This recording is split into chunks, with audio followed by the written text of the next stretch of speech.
All right, should be any second now.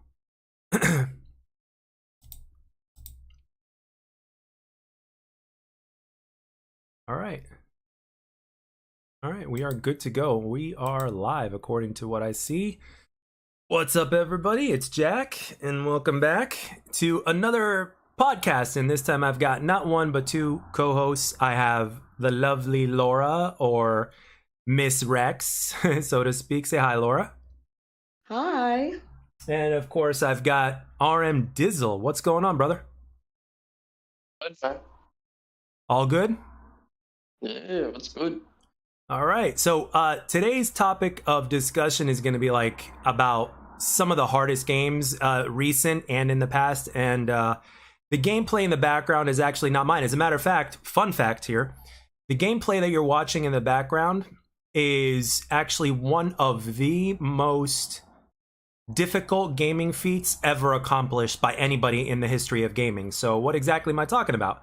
Well, the game is Ninja Gaiden 2, and no, I'm not talking about Ninja Gaiden Sigma 2, but this gentleman's gameplay that you're watching right now in the background, not only did he beat the game on the hardest difficulty, but he beat the game without being touched a single time. And I don't mean losing a life. I mean the man went into the game unblemished and left the game unblemished without losing any life whatsoever from his life bar, which is hard as hell, to put it nicely. Because back in the day, Ninja Gaiden 2 for the Xbox 360, or vanilla Ninja Gaiden 2 as we call it, was one of the hardest games ever made, and it was made by Tecmo Team Ninja, who also has done the most recent game that they released, which is Wolong Fallen Dynasty, which I've recently played as well. And so I want to kick it off by asking you guys, and I don't care what type of games you play or whatnot, but I'm going to start with RMD. And what are some of the hardest games that you've ever played? I was gonna say Ninja Gaiden 2. I did play that game. Ninja Gaiden 1 was tough too. Yeah. Part 1, Part 2, even Part 3 was tough. Like all the Ninja Gaiden games, they're designed to give you a challenge. There's nothing easy about trying to complete one of those. Yeah. But for some reason, I find the more Nintendo games to be tougher than the old gen and current gen. You know, PS3, PS2. I find Nintendo games to be the toughest. Anything Like anything in mind when it comes to that? Batman. Okay. The original Batman, and that just there was nothing easy about that game. The Joker. You were supposed to, like, when you fought the Joker, you were supposed to run up to him and punch him. That was the strategy. But I just hung back with the boomerangs to take care of him. But Batman and Ninja Turtles were the two hardest games I ever played in my life. Yes, Ninja Turtles. Yes, I Yeah, played. because with the Ninja Turtles, not that arcade game. I'm talking about like the NES version, Yes, yes. where you're driving the truck, and the one stage that always comes up to mind is when you're in the water and you're trying to defuse all the bombs. Ugh. Like that part that part of the game, like when I was a kid, that part of the game broke me. That was so tough to beat. Like I was having nightmares about that stage of the game. Like that makes Mega Man look like a cakewalk. That stage in that game. Mega Man was tough as hell. I remember that. Yeah. The reason why like I could beat Mega Man like so good is because I played it so many times. Like once you play something over and over again, you know the patterns of each enemy, each boss, and it gets easy after a while. But No. the Ninja Turtle stage, I never want to play that game again. It's so tough. How about you, Laura? What's the hardest game you've ever played? Well, it's like it's a game I play all the time, actually. It's Tetris because Tetris has like no rhyme or reason to its algorithm. It's just kind of fucked. To be perfectly honest with you. It just like sort of throws like there's no pattern. And it depends on what iteration of Tetris you're playing too. But I find it really challenging. I find puzzle games really challenging.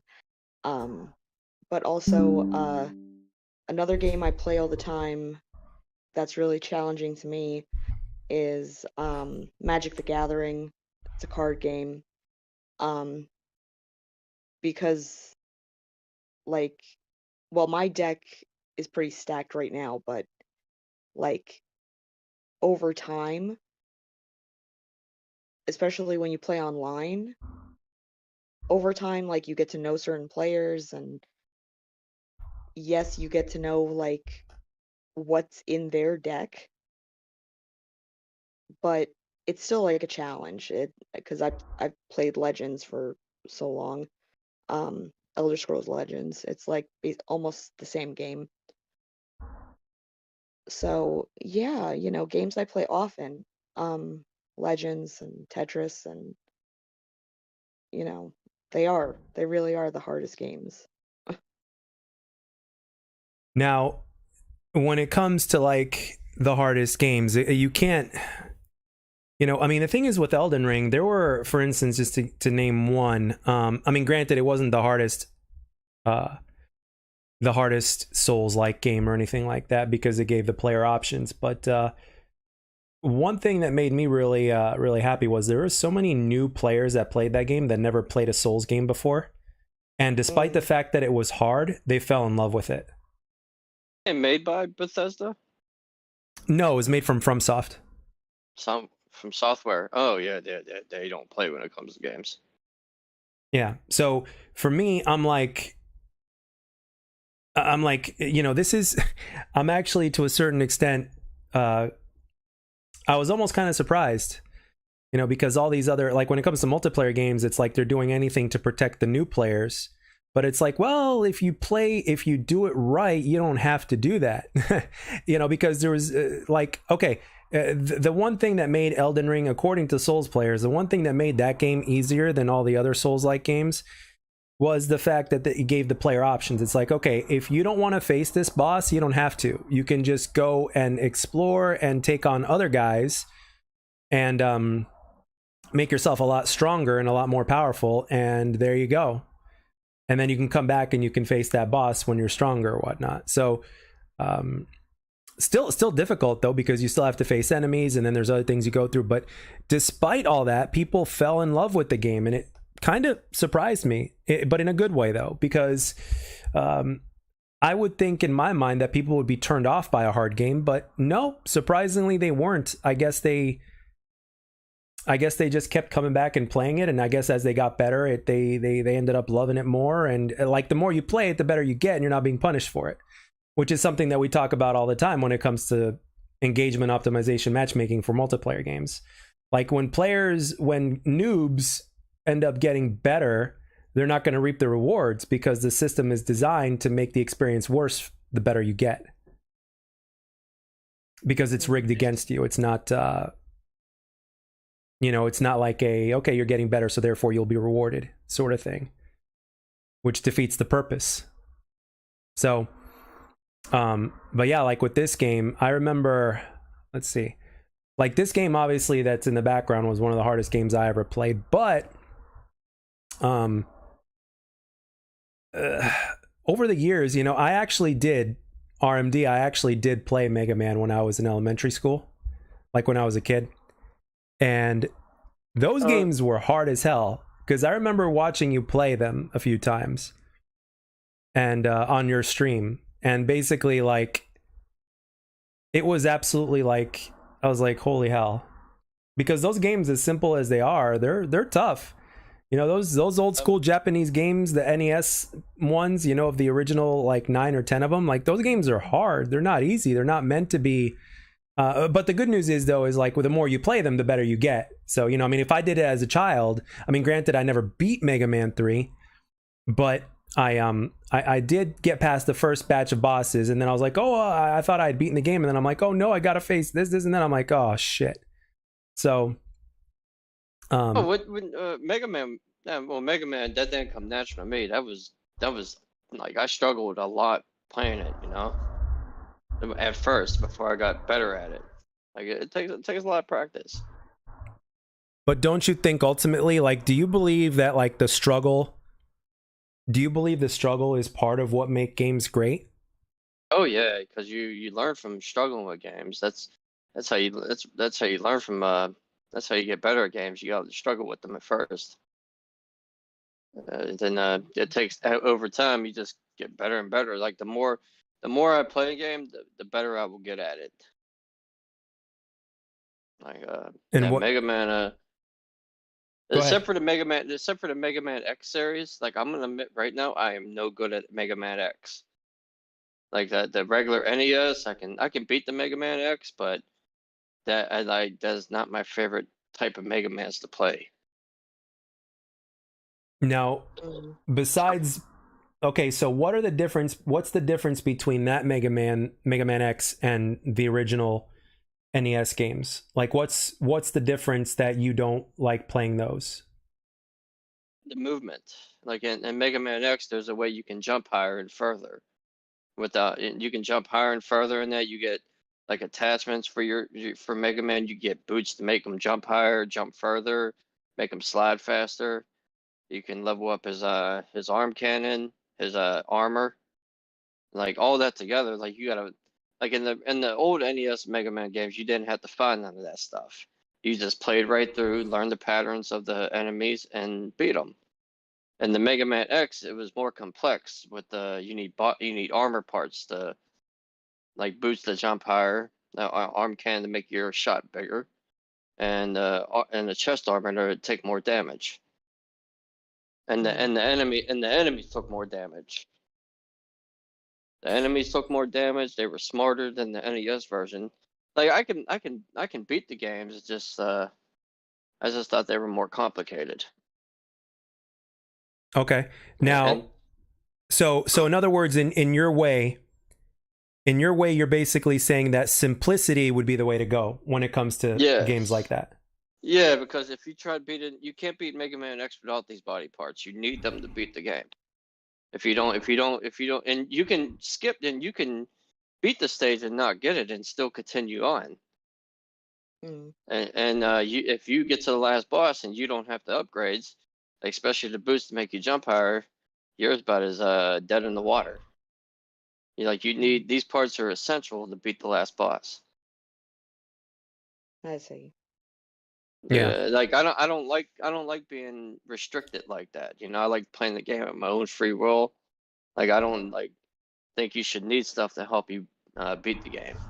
No, I agree. I agree. I also agree that there are certain things that don't need to be changed just for the sake of change. I think if you're going to add something in to a game, or even take something away from a game or whatnot just for the sake of change, I think, in my humble opinion, that that's unhealthy, because there needs to be a reason why you add or take something away from a game that will ultimately improve the game. But ultimately, at the end of the day, it's like, okay, is this better for the game, and is it fun, or is it just pointless? You that's one thing that I've realized that a lot of games are doing nowadays. They're adding in more things just so they Mm. can take, just for the sake of changing things up, but in reality it doesn't really do anything but make it either more annoying or worse in some ways. I think, especially, one of the things that the old school games, and I'm glad you mentioned the old school Batman game that you were talking about. That was very difficult for you to beat. I'm glad you mentioned that, because one of the things Game's that tough. the older generations, one of the things that those games got right was that they were, in their core, they're simple. They're simple, but again, despite the fact that they're simple, they could still be a challenge to get from point A to point B. And that's basically up to the player and amount of time played, and just improving, and, like you said, recognizing the patterns and stuff like that. So a game that doesn't ultimately, a game that doesn't really hold you by the hand is a better game. But the thing is, if you look beyond what you see on the surface, actually, if you think about it, every game actually does hold you by the hand in some way, shape, or form. It's just not easy to see. Like, if you're a super casual that doesn't know much about gaming and stuff like that, it's like games actually do hold you by the hand. It's just that you don't see it, or you don't Mhm. notice it. You know, Yeah, I mean, that's how games should be. You should have more freedom when it comes to games now. Like when you play a game, you shouldn't feel restricted. Like you need this to beat the last boss, and you need this body part. You need this part to beat this boss for this stage. Like games should all about be freedom. I agree. I agree. Uh, Um, like me and my friend Jeff, we always have competitions with Mega Man. We always say like, "Oh, I bet you can't beat this game with no not using any special weapons." Like we'll challenge each other with for that. Like he made me play Mega Man 6, and I wasn't allowed to use any of the enemies' powers I got from them. I had to beat the game with just nothing but the Mega Buster. yeah, And I know that but how that hard was that is. oh, and not only did I have to play it, I had to stream it. Like I actually streamed it. Like I did it live, and Mm. I beat it with just the Mega Buster. Mm. Wow. And yeah, I know that there's somebody out there when it's whether it's Elden Ring or a Souls game, whether it's been done before or whatnot, like somebody out there is going to basically play that game with like the weakest weapon and probably with no upgrades and stuff like that, and try to like not get hit at all by a boss or not lose their life once when doing a playthrough. Which is Like when you the people that play Elden Ring, I respect the hell out of them because that game looks tough. yeah, but well, the thing is, like a lot of people have played Elden Ring, and in a lot of ways, it really defines what gaming is all about. Like there's the open world aspect, right? So you got freedom to go wherever you want when you want. You know, this includes bosses, and then there's optional bosses, and then there's all like dungeons and all that other shit. So there's you've got so much to do and so many options to do. It's ridiculous. It's that game, like from everything that I've seen, and because I'm not as familiar with Souls games, I know that if we had Half Done Hammer on here, he would explain in a lot of detail because he's more of a versatile gamer. I mean, he's still a casual at heart, of course, but like he's played the Souls games. I even texted him and I asked him like, "What's the hardest game you've ever played?" And he actually, I don't think he even mentioned Elden Ring. He mentioned a lot of the old Souls games. He mentioned Bloodborne. He mentioned Dark Souls. So like They were they were all tough from what I heard. yeah, but I those heard games didn't. I don't think those games gave you an option. I think they were a lot more linear. It's like you're not going to progress unless you beat this guy, as opposed to if you want to, you can run away, go explore, and then come back if you want to. and Like those games are made by Bethesda, right? no, those games are all made from FromSoft, as far as I know. From software. I thought that like Bethesda made them for some reason. Bethesda makes tough games too. Yeah, I think tough games are honestly. I think tough games are a necessity, unless the game itself is just meant to be. Like for instance, Mario Odyssey. I mean, you've got an infinite number of lives. Mario Odyssey, for instance, or just Mario in general, is not about. It's not about that though. It's about just having the experience without that's because if that makes sense, because like with a game like Bloodborne or Elden Ring or any one of these hard games, the difficulty of that game is actually part of the experience, so you kind of know what you're getting into. But with Mario, it's a little bit different. It's like it's about you just playing the game and making it from point A to point B and just kind of enjoying your experience. Like Mario Odyssey is a great accomplishment. Another one that I like, another thing that I really like that Nintendo did, going back to what you were saying on Nintendo, um, was do you guys remember um, Super Metroid for Super Nintendo? Do you guys remember that? Yeah, I was just playing it. I was playing it earlier today. Yeah. Have you Yeah, because I got. have you at least Laura? Have you at least seen it? Like, have you seen footage? I've seen it. Yeah, I've seen footage of it. Yeah, yeah. So I what? was just. Yeah, go ahead. I was just playing that game like earlier today on my Switch, Super Metroid. Yeah. So, what Nintendo did was they came out with a game called Metroid Dread, which basically brought the Super Metroid gameplay in today's graphics. At 60 frames per second, and you were moving from side to side. You had the graphics and you had the frames and all that kind of stuff. So, like, it was like if Super Metroid were to come out today, brand new, this is what you would get. So it was kind of a love letter to Metroid fans as far as the side platformer goes, or this, the side scrolling platformer. Um, and Mm. I think they need to do a lot more of that with other games that are considered legendary, and not just for Nintendo, but for other games as well. So, like, think of any game that you've played, whether difficult or not. I think when you modernize that game and you bring in today's graphics and as well as remastered games, and that's another thing I want to get into today, is remastered games.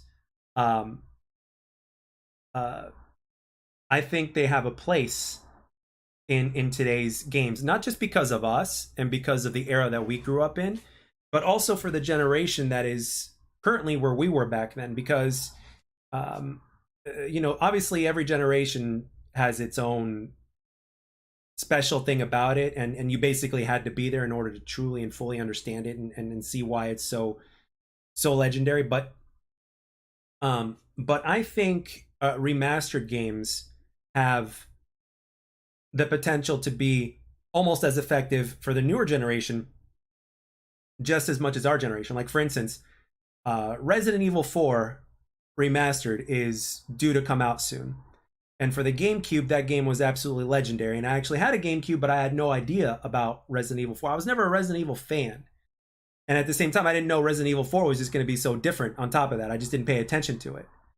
But when you take a game like that to where, you got the past old generation that played it when it originally came out, the new generation have had to have heard something about it, right? So when you bring a remastered game in today's day and age, it literally gives the new age players the chance to not necessarily experience exactly what we experienced, but for them to get their own generation of the Resident Evil formula that we experienced, but obviously, remasters are never going to be quite the same as the original, but they get to experience kind of what we saw. And so that way they can get a better understanding of, like, oh, okay, this is why, such and such person believes that this is so cool. So what do you guys think? Like, okay, like, I'm going to ask both of you this question, and you guys, can answer, whenever you want. But the question is, like, obviously you guys have seen all sorts of different games. You've played all sorts of different games. Okay, cool. What are some games that have not been announced or have not been mentioned, at least yet, that you would like to see remastered? And this is a very personal question, so I don't care what, it doesn't have to be something that's popular. I want the answer to come straight from the heart. Like, what game would you personally like to see remastered and brought back, or games, either a game or games that you would like to see brought back and remastered with today's technology that you grew up playing, that you loved so much? Tough one. Yeah, it makes you think a little bit, doesn't it? Yeah, I got one game in mind. I'm just thinking of what other games I would like. There's a maze game that was branded with the characters of the Looney Tunes franchise that was made for the Game Boy in maybe 1992 or 1991, I want to say. And it also had like hidden puzzles. I'm like so down for that. Yeah. In case the chat, whether you're listening now or whether you're gonna listen later or whatnot, Laura is a big fan of puzzle games. So if Yeah. if you speak Tetris language, she understands that very well, for instance. So and they've remastered. I'm pretty sure they've remastered Tetris a handful of times at this point and brought back different iterations of it. Yeah. Hmm. But I'm kind of curious as to what RMD has in mind. Yeah. I definitely got one, but I'm trying to think of like other games I would like to see. Okay, but what's the one that stands out? Give it to me. Resident Evil Code Veronica. Okay. I love that game. That was like that's probably my top 3 favorite Resident Evil games. It's definitely in my top 3. And I met Strider Remember Strider on Sega? Yeah, I remember. I never played it, but I know what Mhm. you're talking about. Yes. I Yeah, played. I wish they would like bring that back and make it like a 3D open world type of game, and like Oh, just add gore to it. Like make it a mature, give it a mature rating, not that teen right, stuff. Like right. make it more hardcore. Killer Instinct. I like to see that get a true remake, like bring it right back and make it like Mortal Kombat. And that one game where remember that fighting game where you can like chop limbs off of your fighters, like during the fight, you can like that you can like chop their arm off. I forgot the name of that game. I'm actually trying to think of the game Oh, yeah. that you're There talking was about a right now. dude in there with a chainsaw. You can like cut off like limbs during the fight, and you'll fight with like one arm. I can't remember the name of that game, but damn it, I can't remember the name of the game. Internal Champions. I'd like to see them bring that game back. Mm. Okay. And Okay. that's just this what I can think of right now is just them few games. Yeah, Uh, a lot of games that have there's a handful of games that have come out lately that are oh, almost go ahead, Silent Hill.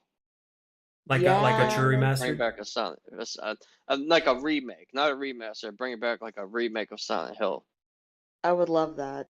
Yeah, Silent Hill was, yeah. and give it the old over the shoulder camera view like Resident Evil. Okay. Like Okay. that, I think that would be a badass game. And I'm definitely that's hearing all I can think of. That's all I can think of that. right No, now. that's good. That's good. Are you kidding? Yeah. I'm actually, you know what? I'm also surprised that there's a few games that have not been brought back yet after so many years of being absent. And I'm talking, in some cases, I'm talking decades. One that stands out to me is Contra. Oh yeah, that yep. Uh, How in the Yeah, I hell? love that game. How in the hell has nobody brought Contra back? Like, you know, in high school, my friends and I loved Contra so much. That's the name of their punk band. oh, that's cool. And it's a good name too. Dude, I mentioned that to a few kids. They like some kids around my neighborhood that I remember I brought up Contra to them. They was like, "What is that? A phone app?" And I'm like, "Oh no, it's a video game." Uh, I That's was like, actually kind of "Damn, your funny. parent." I'm like, "Your parents failed you, kid." Yeah, I'm fairly yeah. surprised that they have not brought Contra back. Honestly, like Uh, They've brought Doom back and all that, and look at the success with that. It's like, why can't you bring back Contra? Even if it were to retain its gameplay, it's like you don't have to necessarily change the gameplay, up the graphics, up the frame rate, make it smoother. You know, add a few bells and whistles in there uh, that'll I'm keep shocked it they did. relevant. I'm shocked they didn't bring that back. I'm really shocked that Alter Beast wasn't brought back Mm, from Sega. Alter Beast, that was a great game. I Okay, remember that. Yeah. okay. Uh, I played a lot of Sega. there's like so many games they can bring back from the dead and just remake them or remaster them and change them around a little bit, and it's a lot of gold mines they're passing up on. No, that's true. I believe so. But I think uh, like Microsoft, I know Microsoft has a lot of indie developers that they've purchased, um, and some of these guys could probably do that if they wanted to. I mean, the good news is you've got the source right there, you've got the material and the idea right there, and it's like, you know, it's you're not really necessarily having to create anything that's like 100% new. So it's like, why not? But I don't know. Maybe some people think that nostalgia won't sell or won't hold on long enough, but it's like, well, they could bring it back, but it doesn't necessarily have to be 100% cut and paste. I mean, obviously, in this day and age, you want games to last longer than an hour or two. There's no doubt about it because games are relatively longer today than what they were in the past, yes. But, um, I mean, if you look at Mario, So when you look at Mario Odyssey, for instance, like what's Mario Odyssey? Mario Odyssey is a mixture of Mario 64, you know, classic Mario and all that. It's like it's a mixture of all the different kinds of Marios that we've played over the years.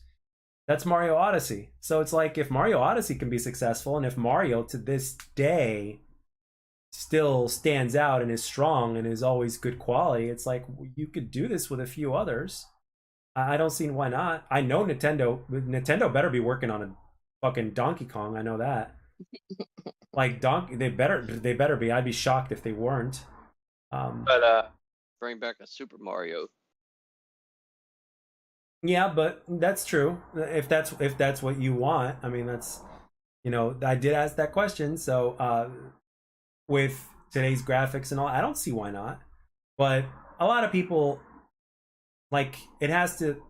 I think part of the problem is that it needs to be more than just nostalgia. But at the same time, there really are some franchises that have been brought that have been absent for a long time. Like like I mentioned, Contra, like that. Those guys have not been around. Like Contra's down. I mean, it's not around. Nobody's anything Contra is like from the old stuff, and I'm surprised they haven't brought it back. And it's like, what about some of these other games? It's like why aren't you bringing back some of these games that made so much money in the past? And it's like give them the 2023 treatment, with the technology, and add a few bells and whistles here and there, and bring it back. And I know it would be very valuable for a platform like Game Pass. I know it would be Lots of it would be valuable as hell for Game Pass. So, so many great games you can bring back. oh my gosh, yes, yes, and it's a shame that they haven't. I'm actually, I'm glad you're in this for this one because I mentioned this on the previous podcast. Is that like I'm surprised? Like obviously, after an X amount of years, of course, PlayStation kind of did their own quote unquote version of Game Pass to an extent, right? But but here's the thing: Nintendo hasn't done anything like that. They can like there's a reason why Netflix and some of these other streaming services became as gigantically successful as they have, because they're giving more of what consumers want for a lesser price, something that's a lot more affordable. So it's like, well, Nintendo can do this as well with their games. I mean, they've got so many games over so many generations of games that they can put into a monthly fee for their consumers, and they're just not doing that, or they're not doing that to its fullest potential, so to speak. Because when you look at all their systems, Nintendo's had great systems with great exclusives for those systems. So it's like, okay, you get access to everything for a, monthly fee and stuff like that. I'm actually surprised that Nintendo and Sony didn't fully copy and paste what Microsoft is doing, because Sony, like them or hate them, have a lot of great exclusives, and um, Nintendo has great exclusives over the years. People like us, we grew up during the Nintendo era, so as well as the Sega Genesis era, respectfully speaking. But there are also, like, for instance, give me a Sony franchise that they could bring back, but they haven't brought it back yet. Like after so many years. I have the answer to this, by the way. There's one thing that stands out in my mind, but I'm just wondering and seeing if you could think of it.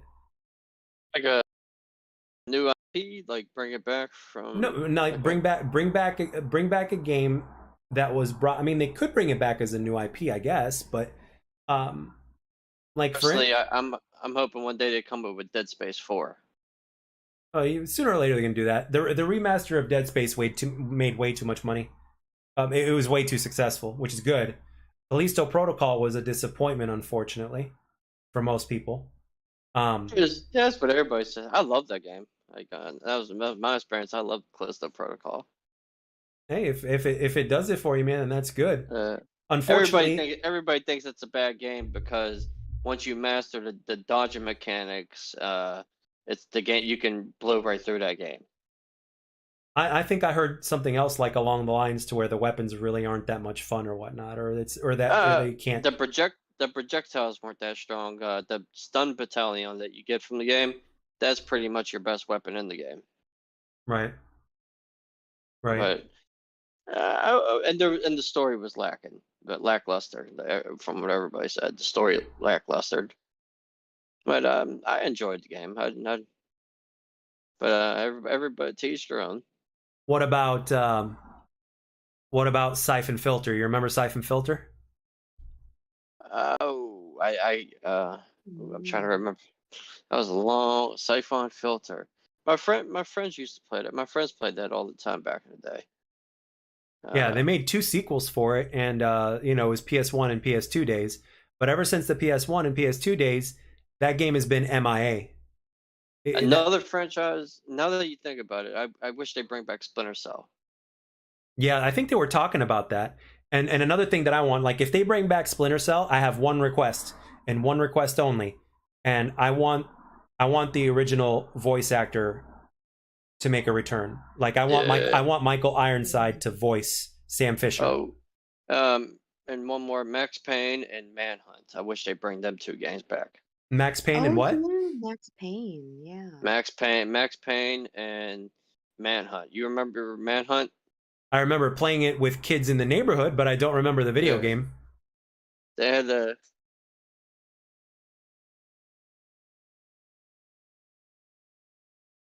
Still there, RMD? yeah. Just I dropped my mic. Gotcha. The Manhunt. That game was so violent. They had part when part two came out. They had to censor out the gruesome parts. When you did a kill, the camera will cut away while you did it. And after part two, they got shut down. Never came out with part three. But today's games with the gore going on, they can get away with the gore now. Mm-hmm. So Uh, Absolutely. so bring back Manhunt and Max Payne. I would love it if they brought them back. so here's a topic for today that I want to get your opinion on. What is your opinion about the reveal, the gameplay reveal of Suicide Squad Kill the Justice League?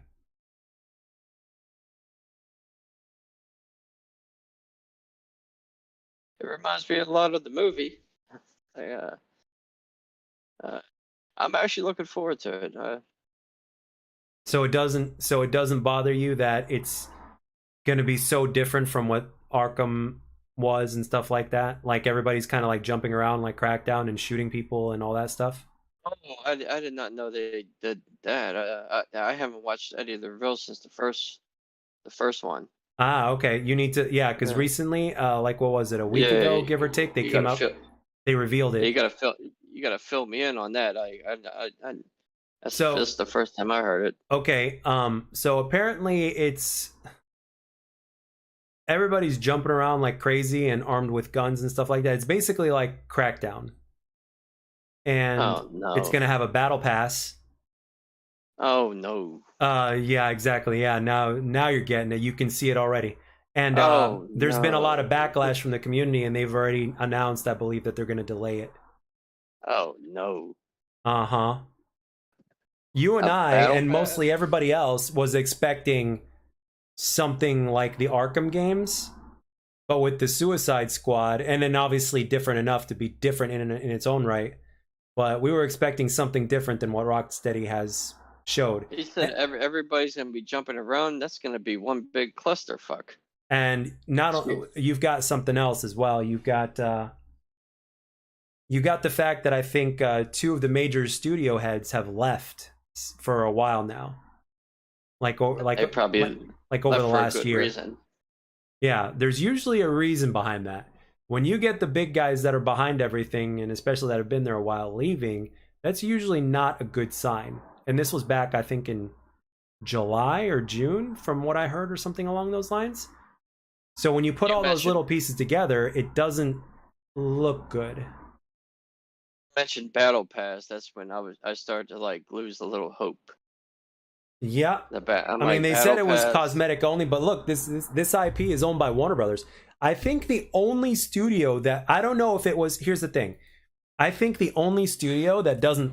I mean, the only the publishers that don't mess with. I don't know if it was written in the contract when they bought them, but if you kind of noticed, they don't mess with NetherRealm because Warner Brothers owns NetherRealm as well. So, like I think there might have been something in the contract for when they bought them or whatnot. It's like, hey, okay, you own us, but you can't do this. And I think Ed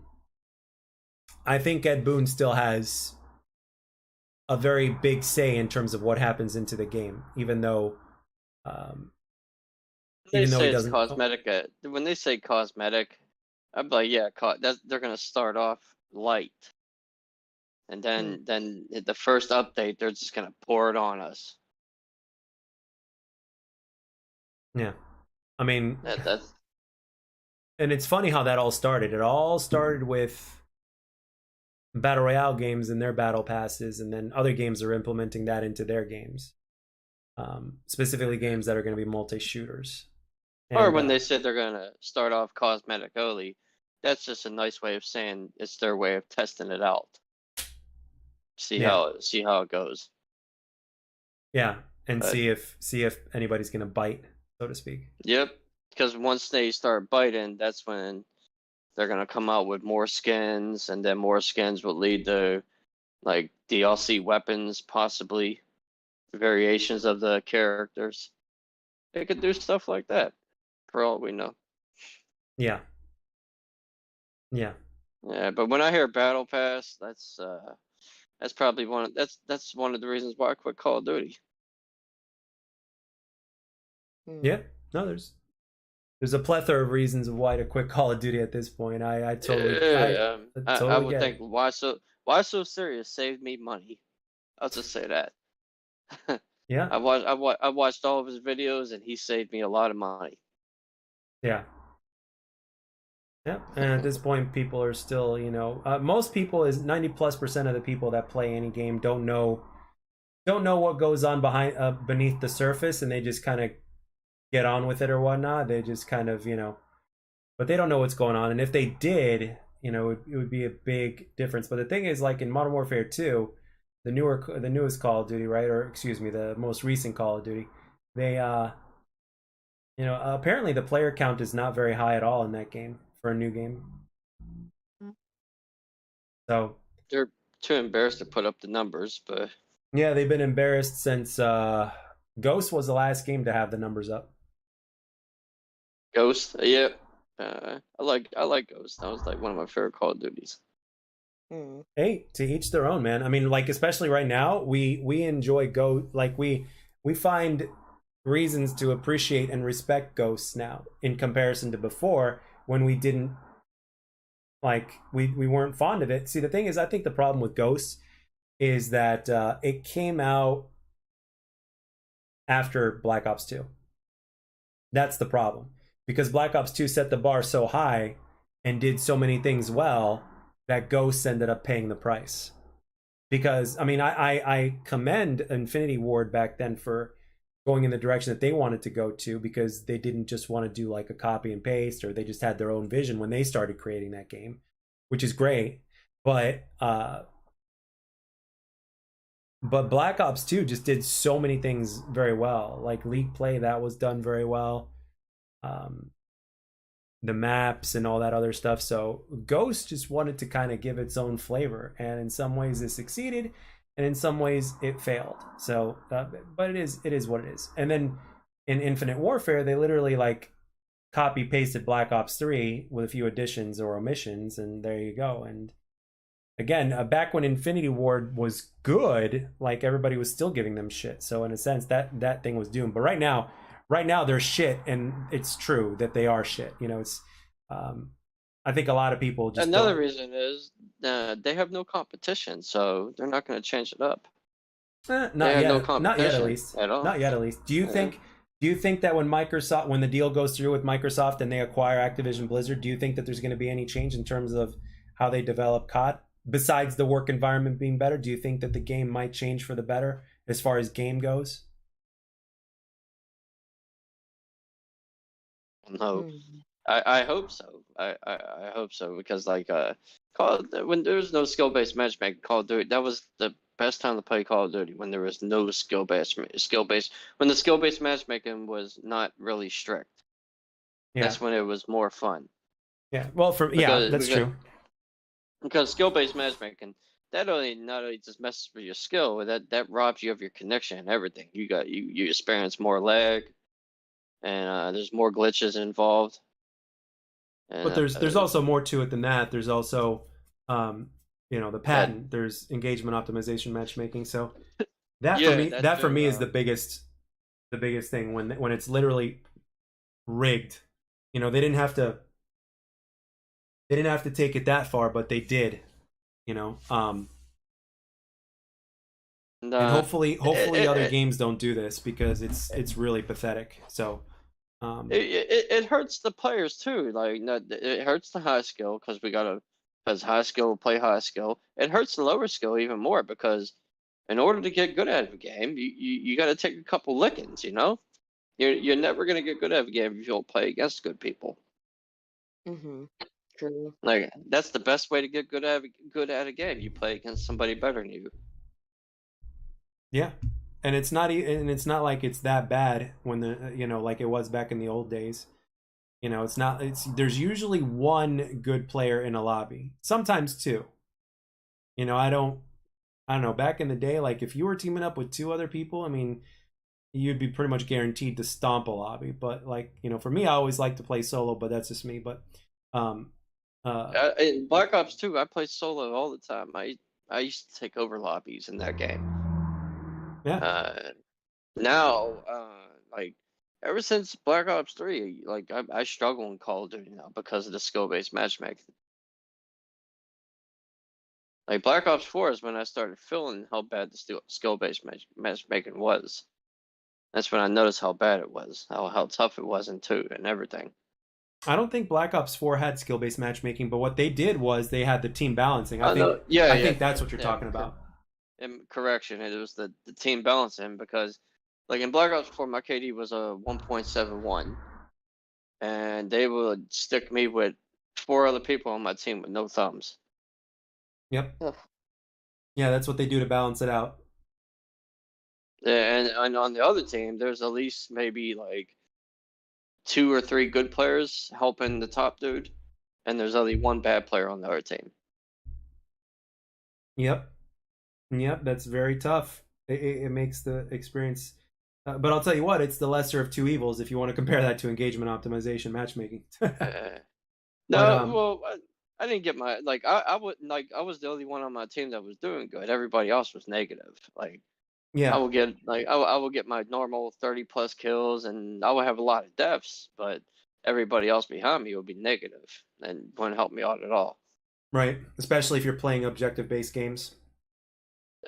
And the score streaks in that game, like at first they didn't do anything. Like they were kind of a little on the weak side when Black Ops 4 came out. Yeah, and then they took a Uh, buff. uh, and then you got the ICR gun. That was like the most overpowered gun in Black Ops 4. Yeah, that's why they didn't give you the option to put a stock on it because it was so accurate and it was a death laser. It was very Uh, accurate. that And that was a that was another thing that irked me about that game. Like they gave you the weapons, but this weapon only had this amount of like certain like attachments you could put on it. yep. Hmm. Yeah, Like the ICR, you couldn't put extended clip. I don't even think there was a silencer for that gun. yep. They did that for a very particular reason because it was just so damn accurate. They couldn't let Yeah, anybody use stock on it, so it it was a laser beam. it was meant it was meant to kill people from a distance, like It was accurately a for a laser beam. distance.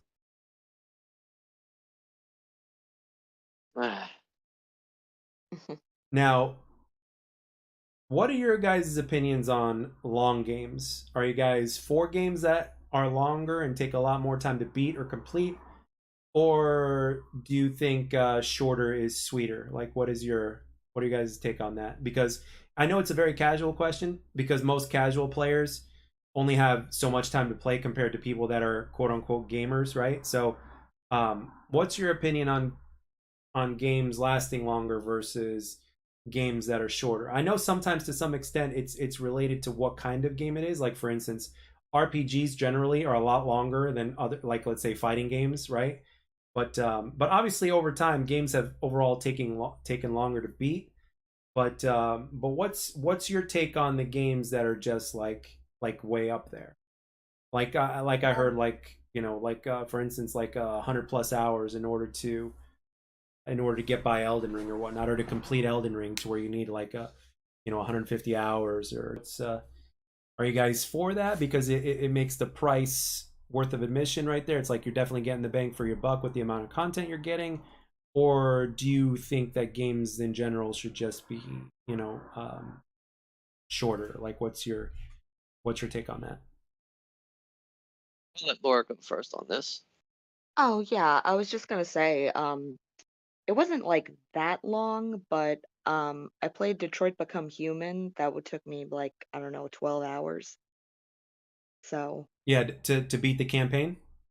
yeah, but also like if you just want to like mainline the story, it takes 12 hours, but like if you want to choose, because you're choosing responses between three characters forming the story, so you can actually replay the game and choose different responses and get a totally different ending. So I've done it like twice, I want to say, like 2.5 times. I kind of stopped in the middle of the third time. But yeah, I like long gameplays. They're very relaxing, depending on the gameplay. It's very story based for me, and just like high quality graphics, high quality storytelling, you know. Okay. So like as it so another thing we were saying is I'm glad you said that. So you're obviously like you represent the most casual of the casuals, despite the fact that are you enjoy watching and stuff like that and you're aware of it and stuff like that. In terms of playing yourself, it's like I always look at it as you represent like the casual of the casual perspective. So for you, would you say that the story is, would you say that that's just as important or maybe even more important than the game itself? Or like what's your take on stories in games? Because there are players out there that like are all about the gameplay and don't care about the story, or they put gameplay before story. And then those are and then there's other people that do the opposite. And then there's of course a few people that can go either way. So as you being as casual as you are, Laura, like how valuable is it for you, like in terms of the story? Like is that like, would you say that that's a major draw for you? Yeah, the story's a major draw for me, for sure. But I also like, I like the action, the conflict, also, that the story brings.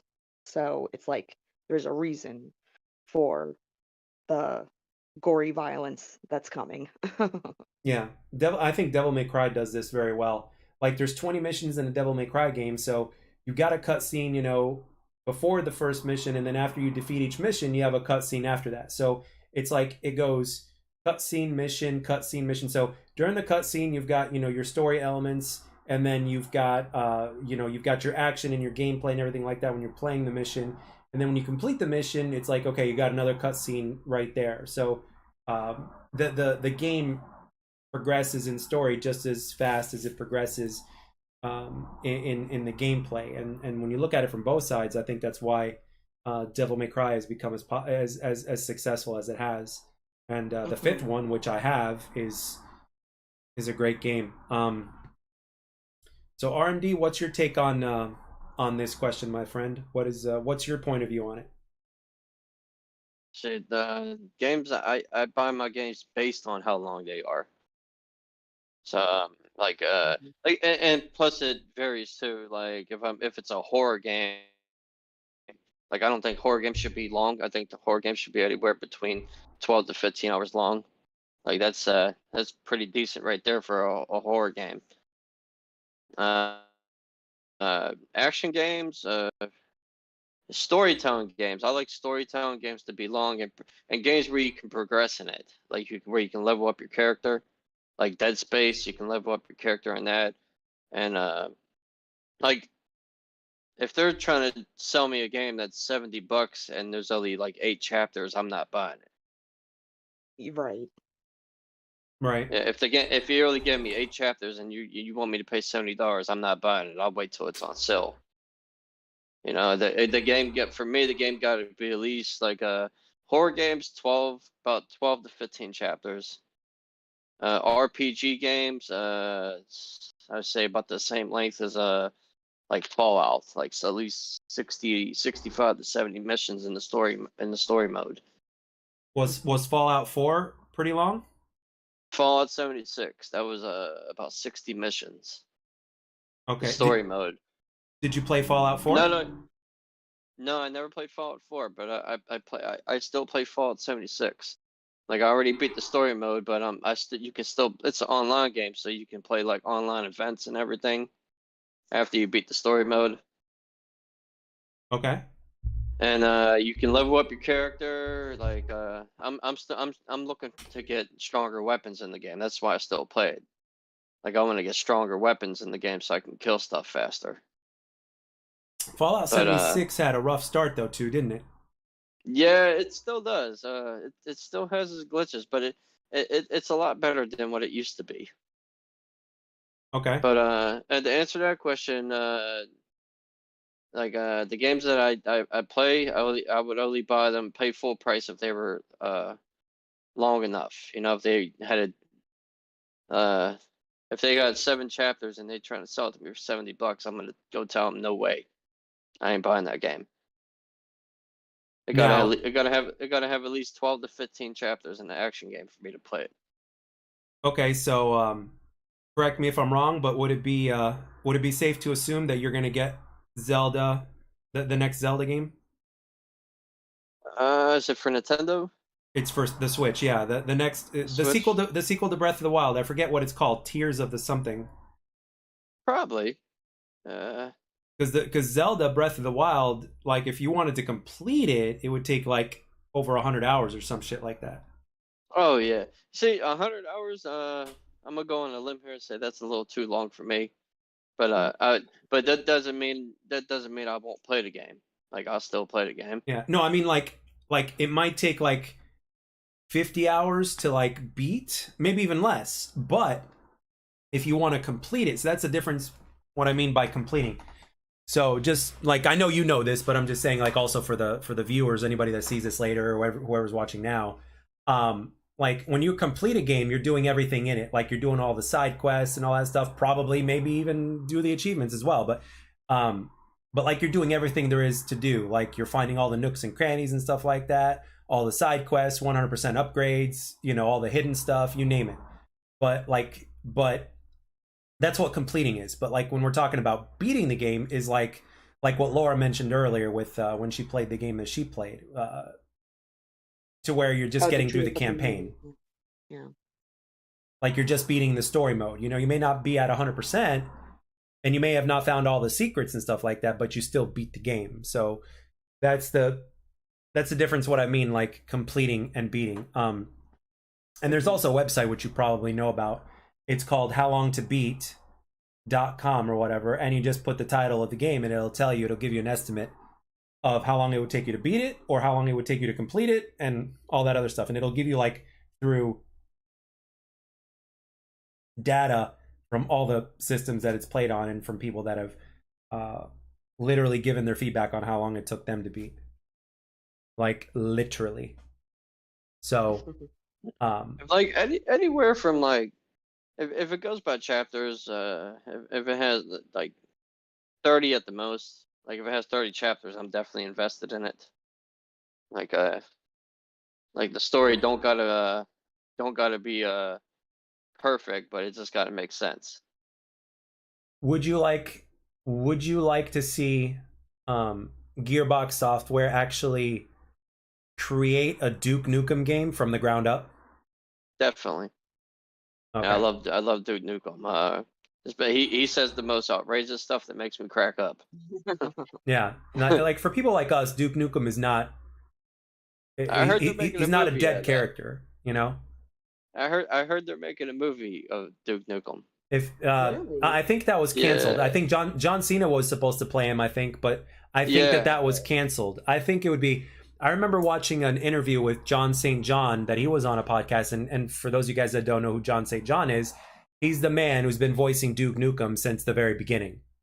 So he basically said that he would think it would make a lot more sense if they did an animated movie of Duke Nukem because It could be a full-on rated R movie, and you could have all the stuff, and you don't really need to hire any actors except for the voice actor. Plus, at the same time, it would give him a chance to play Duke again. So it's like for a character like that, I believe he said that it makes more sense to do it like that. Yeah, I would actually agree. It would make more sense for it to be anime. I think if it was a real life movie, it wouldn't be that great. It would, especially with the lines, like it would be like it would be cheesy, like the second Mortal Kombat movie. Yeah, yeah. Annihilation was it was that. We don't need to talk Yeah, about that. it wouldn't be. It wouldn't feel like you're watching a movie. It would feel like you're watching a cheesy, like early '90s like TV show more than a movie. With a very low budget. Yeah, just imagine him saying, "I'm all out of bubble gum." So yeah, Yeah, what he says, "I'm here to kick ass and chew bubble gum." That's what he says, right? yeah. That's one of the things he says. He says a lot of things. I'm I'm here to kick ass and chew bubble gum, and I'm all out of bubble gum. Ugh. You know, Uh, it reminds me of how Netflix is trying to do all these live action things from anime and it's just not working. Yeah, I mean, I'm not a Yeah. big fan of anime. Actually, I know very little of it, but what But you it's like the said same completely idea, makes like don't sense. make it it's the same idea, like don't make it live action. It's not gonna work. Plus, plus you Like, got to worry about the video game curse. Yeah, that's yeah. true. That's true. Like, can you name? Can you besides Resident Evil, can you name a movie that was actually good that came from a video game? Mortal Kombat 1995. See, Uh, I like I Doom, the first Doom was good. I like Silent Hill. I'm such a dweeb. They I made like it. Anybody Silent, see it? They made a Silent Hill movie I based like off of the Silent Hill game. too. Yeah. Oh, I'm a horror movie person, so yeah. and I thought it was okay. I was discussing this in the last podcast, and that is like the guys that made Hogwarts Legacy did such a great job with that game and literally bringing like all the stuff you see in the movie into the video game, like you're literally there, right? So, and the game ended up being a success. So, I think those guys have definitely broken the curse of like, oh, this game is based off of a movie, it's going to be shit. And they basically proved everyone wrong. And I think those guys, Avalanche Studios, that made Hogwarts Legacy, I think what they need to do is they need to make different franchises. I don't think they should do a Hogwarts Legacy sequel. Because what more can you do? I mean, you don't want to rinse and repeat everything. So it's like, okay, well, why don't? Ooh, I just had a really good idea. What if they did it with Lord of the Rings? But go ahead, Laura. What was your idea? Yeah, Lord of the Rings, Game of Thrones, that Yeah, would be a really good franchise to yeah, turn into a video game. Yeah. yeah. They can do stuff like that. But yeah, absolutely. There is definitely some sort of it's games have definitely gotten a bad rap. Like I think back in the day, like sometime after high school, um, there was a game that came out called Chronicles of Riddick: Escape from Butcher Bay. It was a first-person shooter, and Vin Diesel did the voice and everything. But Oh yeah, Mm. but that I game was played that good. game. Oh yeah, But that game was I played good. that. I played that game so many times when I got my Xbox. Yeah. So that's one example right there, and that's the game that came to mind right off the bat in terms of give me what was a good video game based off of a movie, and the first one that came to mind was Chronicles of Riddick because that game was good. Most people expected it to be shit, but lo and behold, it was actually good, and it was on Mm. Xbox. So I'm glad it was good. And then of course there's the opposite to where a movie is shit, but a game could be good. Case in point, X-Men Origins Wolverine. That game was a lot like what this game here is, Ninja Gaiden. It was bloody and gory and shit, and the game itself was good, but the movie was lacking. So go figure. Everybody was expecting the game to be shit, and then even my best friend played, and he's like, "Dude, this game is great." Like you remember the movie Blade? Yes. And the video game was terrible. Yep. Mm. It could Like go. there were It could go both ways, two man. video games. They made part one and part two. They were both terrible. Ugh, that's sad. Such a shame too. And this was Blade based off of Wesley Snipes. You know, Wesley Snipes. With all due respect, if they ever make the movie that Mahershala Ali is supposed to star in, with all due respect to that man, who's an amazing actor, who's won 2 Oscars for goodness sake. With all due And respect to him, Predator, yep, Predator Concrete Jungle for the first Xbox. yeah, I heard that one was good actually. Believe it or not, yeah. No, I played that. The only thing bad about it, I would say, this was my biggest complaint about the game. You couldn't freely jump the edges. Like Yeah. you had to go to the edge of the roof and wait for the button icon to come up before you can jump. Oh, that sucks. Especially as a predator. As a predator, I mean, those they jump from all sorts of shit. So it's like, yeah, I get that. That's another thing I think with Stray. Stray had something similar as well. The cat game, Stray. Yeah, and Predator, he had no camouflage in the game. Really? No, there was no. It was so glitched out. You couldn't do his camouflage. You know they could Like they could remake that game and bring it back as an action RPG and give Predator all the toys that he could play with. And they could like imagine a game like that with the Predator having a skill tree plus armor and loot and stuff like that that you can, you know, seek out and find and level up. Can you imagine that shit with like everything that a Predator can do? And then in that game, when you did get the camouflage to work, it didn't matter because if you get close to an enemy, they know you're there. They know where you can be camouflaged. They know where you're at. They're gonna be just shooting right at you, even when you're invisible. Huh? Yeah, like I had a bad experience with the game. Another game. Remember Enter the Matrix with Neo, the Path of Neo? Yep. Yeah, that was that game wasn't that great, but it was I'd say it was decent. Yeah, a lot of these games unfortunately have too much corporate influence. It's like, yeah, we'll make this, it'll make money, and it's like, nah, it's crap. You know, it takes a lot more than just the franchise name in order for there to be success when it comes to games and stuff like that. You gotta have the right people making it, and you have to have the right story and all that kind of stuff. The problem is a lot of corporate people just think they know what's better than we do. That's the problem. Like you know, they hardly ever touch video games, but all of a sudden they know what's good for video games. Like, no, you don't. You know, you know numbers, but that's about it. Going back to bringing games back, I wish they would bring back Lost Planet. Remember the game Lost Planet? I do not, unfortunately. No. It's a good game. Whenever you get the chance, like YouTube it. And it's a third person. I forgot the storyline, but I remember the game being so good. Like I didn't pay attention. This is Xbox 360. I didn't pay attention to the story. I just played games, and I had fun with it. It was pretty good. It was like like survival horror, like a survival horror type of game. Mhm. Okay. It was called Lost Planet. It was you fought aliens and stuff in it. Hard to explain. Just whenever you get some free time, just YouTube it. It's a part YouTube the part 1, not part 2. Okay. That's I wish they bring that game back.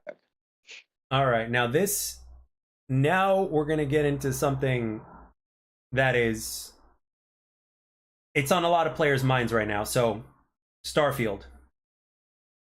The main director, the boss, loves the 30 frames per second experience because it allows for higher graphical fidelity. Okay, that's great.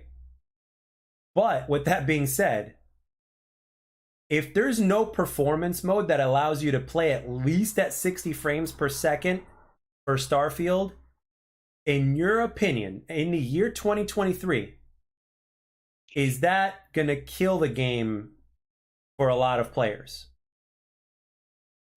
Like, if there's no option to play that game at least 60 frames per second, and if it was locked at 30 frames per second in the year 2023, in a first-person shooter, as big as that is, and all that kind of stuff, would that be acceptable to you? Like, would that kill your game? Would that kill it? I would have to say the people that actually are high on graphics and the frame rates and that type of stuff. Now, well, hold on. Let me iterate this. Like, there's like they're kind of two different categories. So you can either choose to play, for instance, like with a lot of games, like usually when you have a higher frame rate, the graphics kind of take a back seat because the performance is better. Um, Unless you have a PC that's, you know, powerful enough to where you can do both.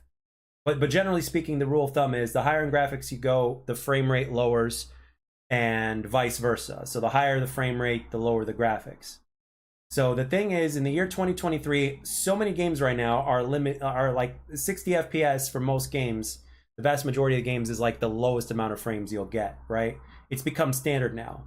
But with Starfield, a game that's anticipated by so many people, having like being capped at 30, do you think that's Yeah. something that would like turn a lot of players off to where they won't even try it because it's at 30 frames instead of 60, regardless of how good the game looks? You know, because a lot of players do prefer performance over graphics.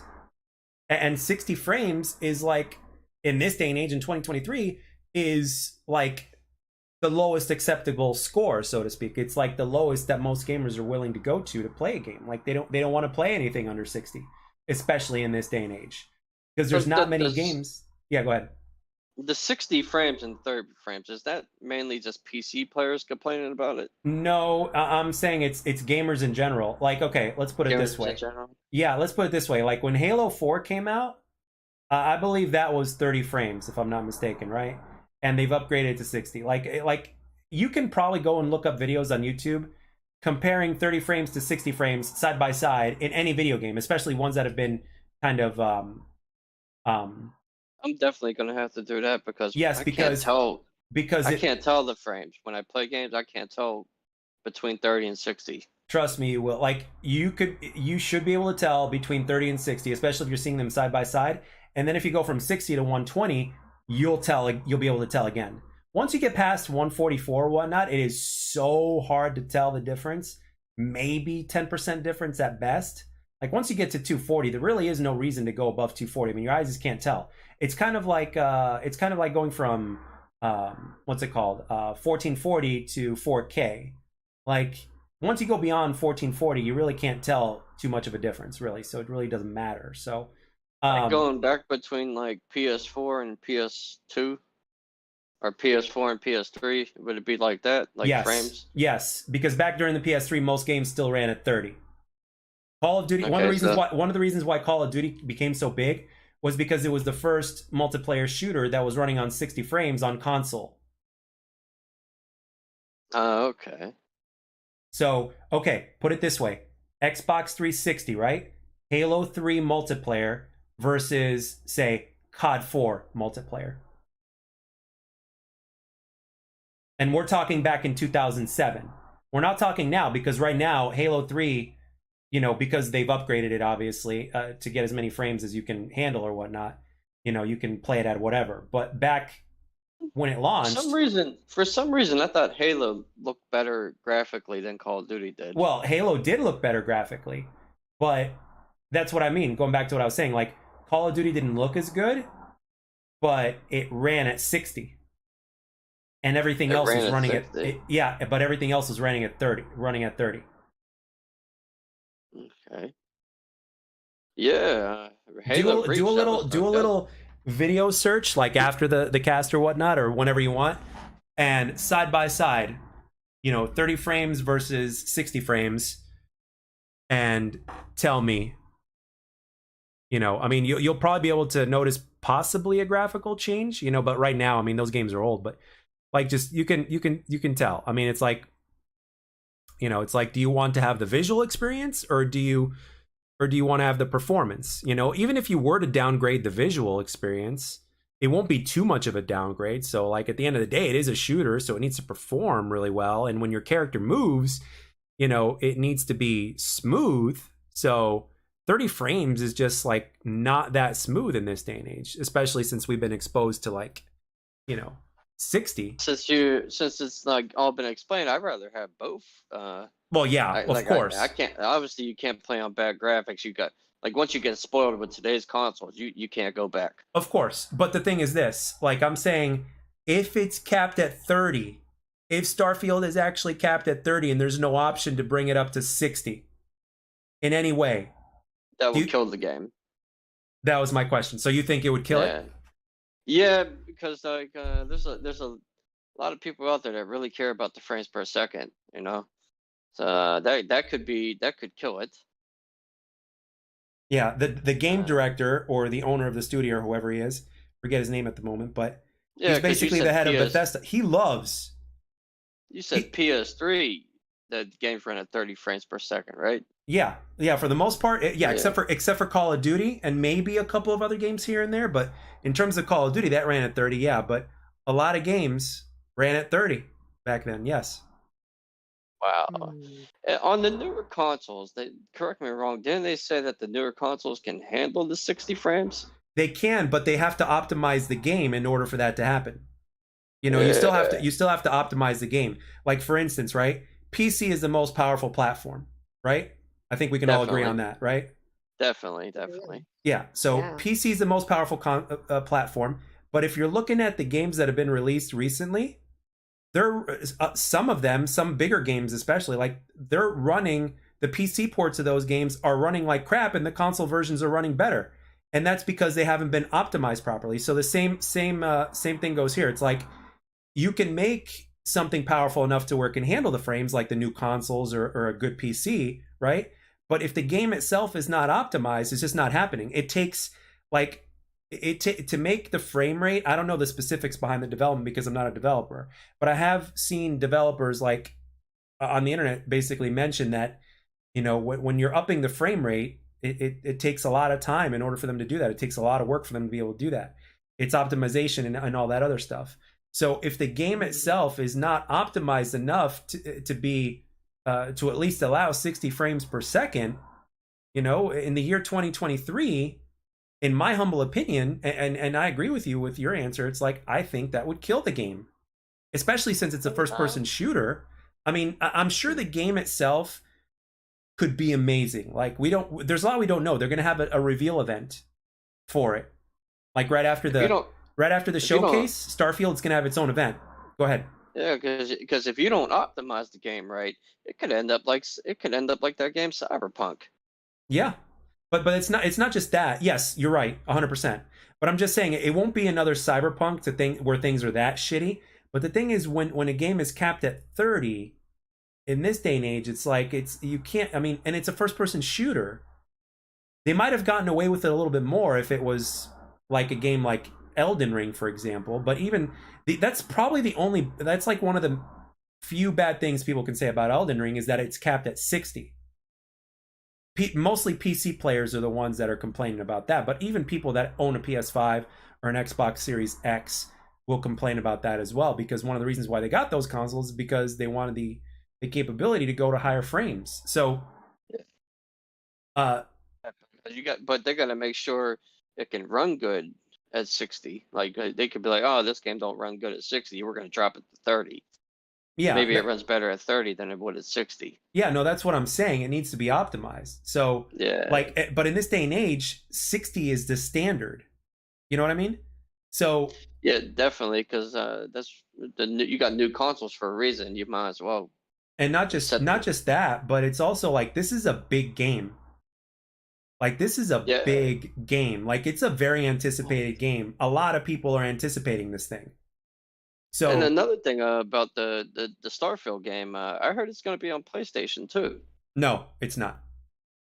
That's what I seen on Twitter. Someone tried saying it was gonna come to PS5 at a later date. Nope. That I don't know. As far as the later date goes, I don't know. But I don't think so though, because Microsoft owns Bethesda, and they've made they made Bethesda games exclusive ever since they got them, as far as I know. So, so you're talking Xbox players and PC players. So I'm pretty damn sure that that's going to be an exclusive, and it's going to be on Game Pass day one. So the good news is, if you have a Game Pass subscription, you're not going to be paying for it. That's great. That's fine and dandy. But when you're talking about a game that could be one of the flagships for your console, right? Because that's what Microsoft needs right now. It needs new IPs and new exclusives, and stuff like that. That's what it's lacking. And they're also trying to get big in the mobile space as well, right? So that's what it needs. And Starfield is one of the games that is gonna, like, they're looking to for them to provide that, right? and that's one of the reasons why they also hired Bethesda and bought Bethesda, right? Um, so Starfield is that game. Redfall, another game, to name a few. But Starfield is the big one. Starfield is very Well, highly anticipated. did they ever show gameplay from Starfield? They did, but it looked kind of rough or whatnot and stuff like that. So, and again, I'm pretty sure it was even an older build back then. But again, they're having their own showcase right after the main Xbox showcase. Immediately after that, they're gonna have the Starfield showcase, like by itself, kind of like what they did with Call of Duty, to where Call of Duty would have its own multiplayer reveal event. They're gonna do that with Starfield. Because again, this game is this game is very highly anticipated. But I'll tell you Call what, of Duty don't even do the showcases anymore, don't they? yeah, hardly. But at this point right now, if it's going to be limited to, if it's going to be capped at 30, I think it's going to come back and bite them in the ass, honestly. Because the thing is, they need to be at least 60 on launch. Because there's a lot of players that are not even going to play that game at 30 frames. A lot of gamers do not want to play the game at 30 frames. You know, and again, like you said it yourself, like once you've experienced a higher frame rate, you don't want to go back. Kind of like Call of Duty. Once you experience something newer, or something better, you don't want to go back to what you were used to doing, you know? Right, of course. Exactly. Like Laura, let me ask you this. If all of a sudden, you know, you had like the hottest guy in the world, right? Right, like the hottest guy in the world. He's got a perfect personality. You know, he's in shape, he's caring, his morals are all in the right place. I mean, would you want to downgrade from something like that? I mean, seriously. I mean, if this, like, again, the personality is on point, the looks are on point, the person is healthy, he's, you know, he's making a good living, he's a good person who wants to do good in the world, and he's considerate, like literally the definition of a great person, right? And you know, got all his ducks in a row. I hear you. Yeah. I didn't need the analogy. I was following. Yeah, I know you were following, but still, it's like I had to put that on there because I love to use analogies and I love to put a twist, but and at the same time, it's very important that we get your point of view because you represent the casuals of the casuals. Believe it or not, out of like, no, I wouldn't want to downgrade. No, and yeah, I totally follow, especially with the graphics department situation, being a graphic designer. Yeah, you know, people don't want to downgrade once they've, you know, seen, you know, what can be, you know, and like, that's interesting that you mentioned graphics because that's the thing right there. And RMD, you need to listen to this. So the guy said, the developer himself said he loves 30 frames because it allows for graphical, like higher graphical fidelity, like you get to see all the detail and stuff like that. He loves it. And Laura hit the nail on the head when she mentioned that because a lot of casual gamers, which is like what 90% of the total gaming community, right? They love graphics. Like graphics to them is like such a huge part of the gaming experience for them. And for us, right.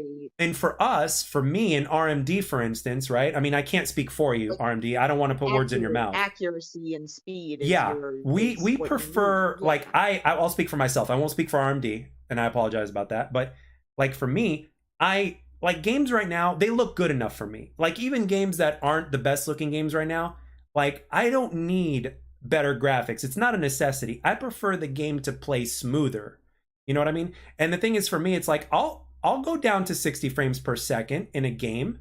I don't mind. Like for instance, Psychonauts 2, Laura. Like when I was first streaming that game all those months back ago, and you were the only one watching me. RMD would stop by every once in a while whenever he could. But I was playing that game. I was streaming it at 1080 60, but I was playing it at 1440. Okay. So, and that game at 1440 looks really good. Mm-hmm. So that was 1440. Say again. You were playing it on 1440. Yeah, I was playing it on 1440 60. They didn't have an option for 120, but I was playing it at 1440. But it was streaming at 1080 60. It looked good when I stopped, and it looked pretty good. Yeah. Well, the thing is, here's the thing. Like, if you're streaming a game, excuse me, if you're playing a game or recording, if you're playing a game at let's say 1440 or 4K, but you're streaming at 1080, the 1080 is going to look even more crisp than if you were playing it at 1080 and streaming it at 1080, if that makes sense. It's like some of that prettiness kind of goes in a little bit. It's almost like between, like, in terms of what it looks, it just looks like a much crisper 1080, which is what 1440 really is. Um but yeah, that's why it looked as good as it did, because I was playing it on the monitor that allows for 1440, because I've got two monitors. One of them goes up to 240 frames at 1080, and then the other one is a 1440 monitor, but the limit is 144 frames. Mm-hmm. So, Yeah. yeah, that's why some of these monitors that are 4K but can also do high frame rate. That's why you're paying like $1,000 for some of these monitors, Yeah, because they do exactly. both. Yeah. Yeah. Because some people ask me too, because I do design work about monitors and like, oh, I could buy this one for just $200, but it's like, well, it depends on what you're doing with it. Like that might be fine for you, but like someone else, yeah, exactly. Yeah, that's what Yeah, you're paying it for. comes in You're paying numbers. for the graphical fidelity, and you're paying for the frames. And if you want both, you're gonna pay more. It's simple as that. So The monitors are it depends on which one you have too, but I heard they give you an extra advantage in like online shooter games. okay, I did a poll on this and it won 100%, and it was pretty obvious to me, but I did a poll on it and stuff like that just to kind of double check and be sure. But um but here's the thing. I said, okay, let's say you got two players in a multiplayer match playing against each other, and they both have the same skill level, the same everything, right? They're using the same weapons, they're doing everything, but one of them is playing at 1080 60 and the other one is playing at 1080 120. Who has the advantage? And I picked player one that's running on 60 frames, player two that's running on 120, or, there is no advantage. And guess what was voted at 100%? The 120 frames. Games over Yeah. there. Oh damn! Like if you're playing in a competitive setting, in a competitive multiplayer setting, and if everybody in the lobby is playing at 60 and you're playing at 120, you have an advantage. I got more frames to work with, right? Yeah, it's the frames and it's everything. It's like the smoothness, the responsiveness, and also of what you can see. It's also what you see.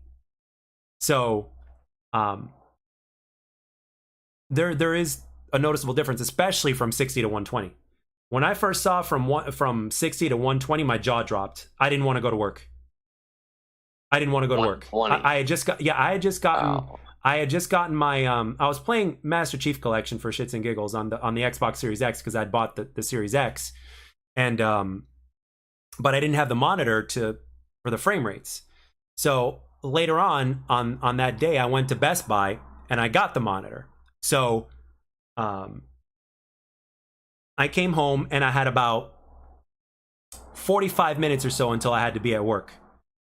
And I'm like, either 45 minutes or 30 minutes or something like that. I don't know. I'm like, okay, do I set this up or do I just wait till I go home? I'm like, fuck it, I'll set it up. So I set it up, and then I boot up the Master Chief Collection. I put everything in. I optimized the console so that way it runs at 120 frames, and it was even at 1440 as well. So I boot up the Master Chief Collection. I get in a match of Halo 4, and as soon as the screen pops up and then I start moving, my jaw drops immediately. I was like, holy shit.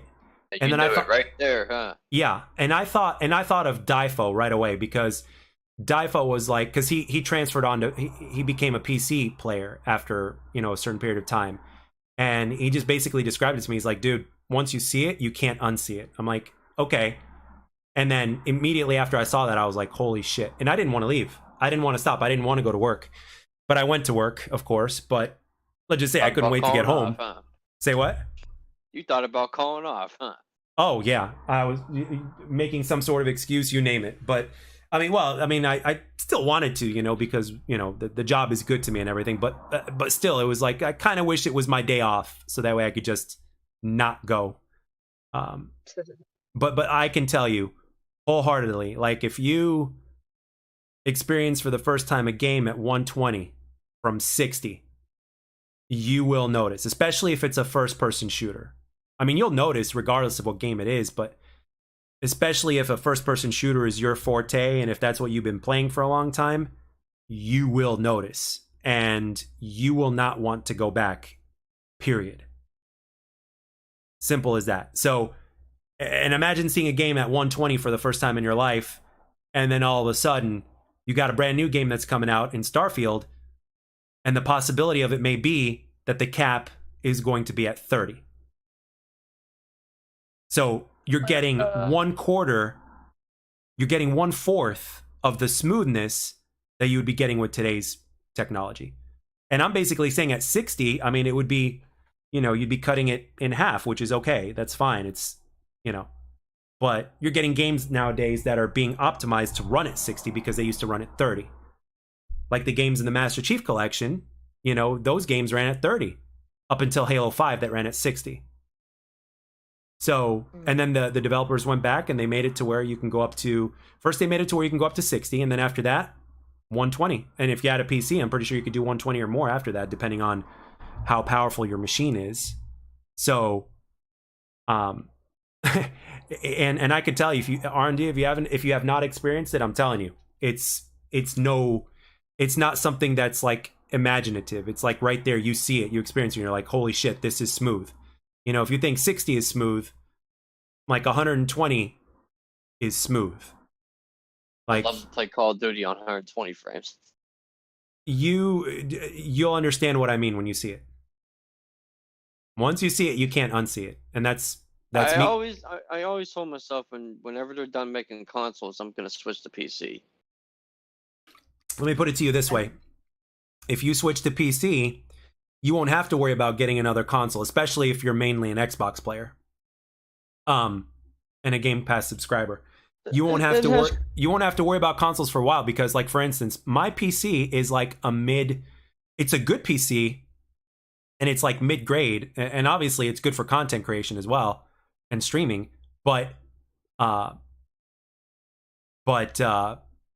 put it this way: it will last me this console generation and the next console generation before I might need an upgrade. Right.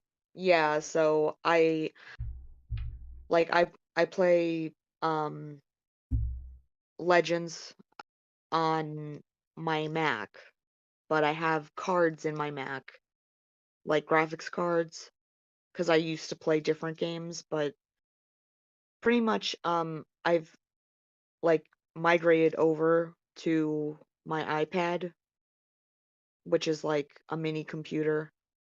So, but I could go back to playing on my desktop at any time, you know. But I Yeah. don't think they're ever going to be done, like making consoles, honestly, because they're cheaper. Yeah. There's two sides to that. I think Laura's right to a certain extent. RMD, what were you saying? I wish they would take longer to come out with consoles. Like, don't come out with them 5 to 10 years. How about just make one console and just have us have the ability to keep updating it, like a PC. Yeah, they could do that, but the thing is, it was going back to what you were saying earlier about simplicity.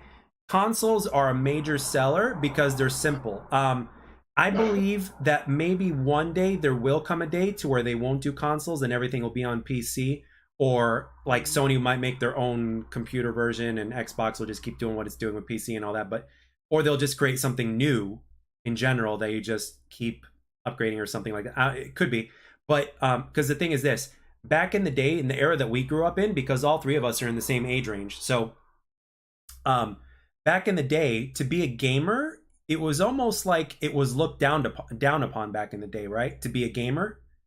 Now it's open. Like, it's so everybody, like, if you're a gamer, it's a lot more normal now and a lot more accepted than it was back then.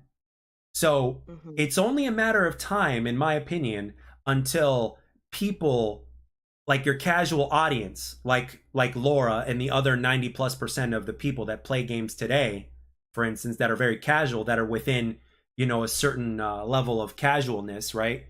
That will eventually get to where we are now, to where frames will matter and all this other stuff will matter. But one thing that will always matter is that people in general, like everybody, whether you're hardcore or not, people love simplicity. Like people prefer simplicity, like everything. We're not just talking about gaming, but we're talking about life. We love Yes. simplicity.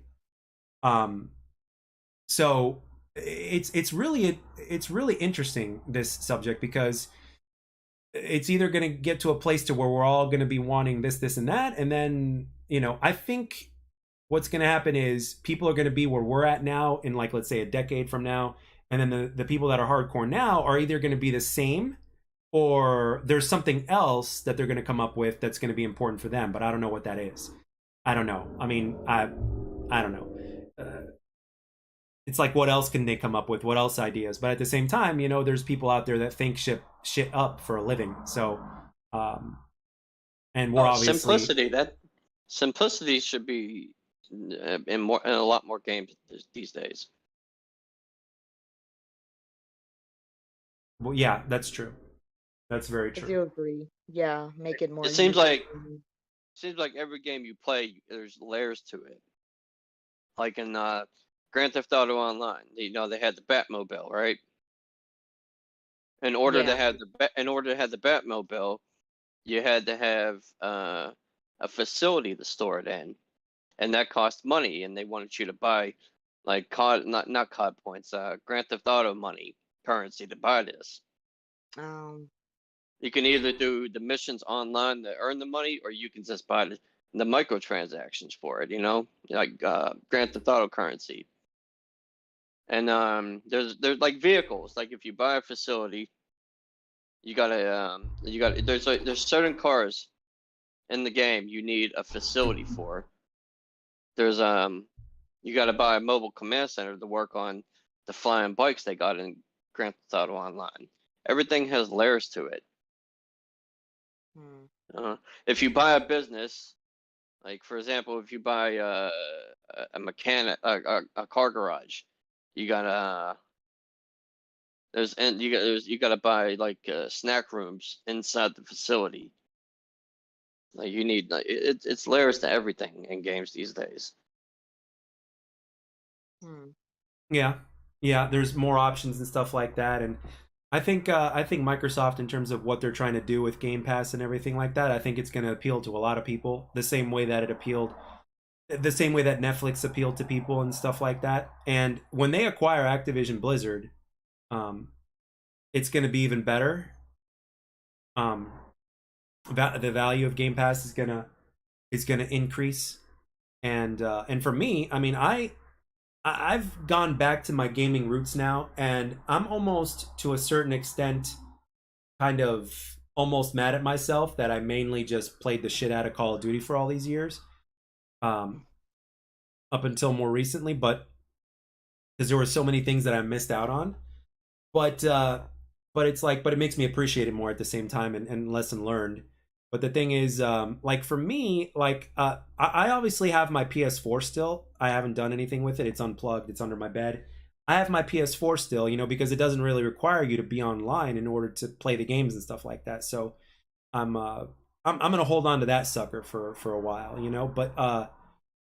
but like for me, I appreciate the old games just as much as I appreciate the new games. Like when PS when they acquire Activision Blizzard, I'm gonna go back and play and possibly stream the Spyro trilogy again. But I didn't even complete it the last time I streamed it. I was like somewhere in Spyro 2, and I still haven't played the third one. And every single person that ever stopped by the stream always told me like Spyro 3 was the best of the trilogy, and I was like, really? So, um, Spyro 3 Year of the Dragon. And so for me, like to see all the old Crash games and the new one, Crash 4, obviously, and Crash Team Racing remastered and all that kind of stuff, all these different franchises that Activision Blizzard has and everything like that is just like, even the old stuff is appealing to me, So Hmm. that's another thing that Microsoft is doing very well. It's like the old games they matter, because when they announced, like the crowd was very happy when they announced that there'd be regular original OG Xbox games that would be released on Game Pass, which is great. And I think that old games matter, and they're always going to matter, and that's why I think remasters are so important now.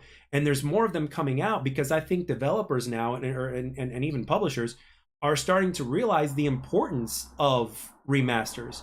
And there are certain games that are a lot like movies. Like for instance, can we all agree that a movie like Jaws should never be like redone, remade? Yeah, Can we for all real. at least agree on that, or somewhat agree, or at least understand why I said such a thing? Or Absolutely. Scarface, right? Now, Yeah, I agree with that. so imagine taking a game that was done way back in the day. Like for instance, let's say I'm going to say a game that I haven't played, but I should have back in the day, but I just didn't. There's a game called Legacy of Kain Soul Reaver,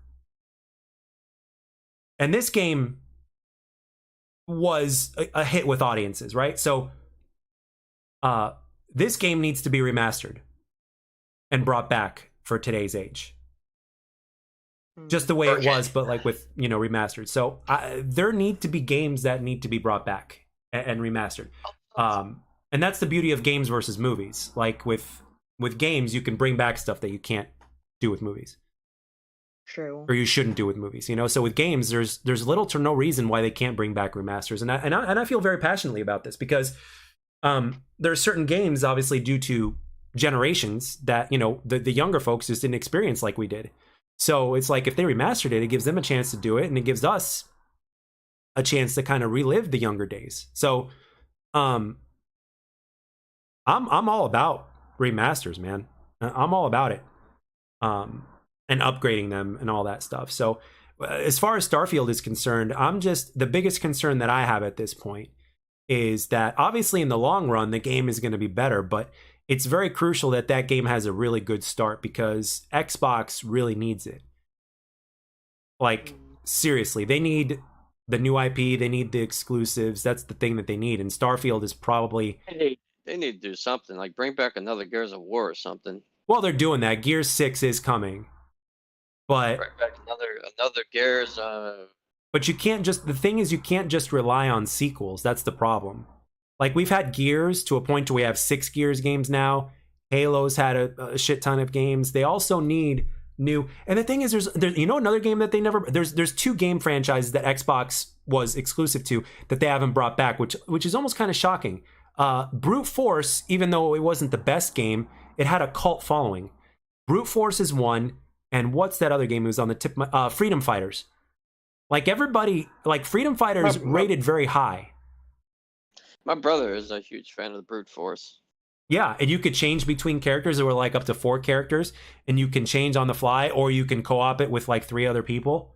Back in the day on split screen, so it's like, I think of like other games they can bring back. What about Left 4 Dead? Bring that back. yeah. I mean, but seriously though, like when you're looking at games like Brute Force or Left 4 Dead and stuff like that, these things could be like, I mean, I'm almost about to say like I'd be almost shocked if they didn't bring back these games, like But almost the, shocked.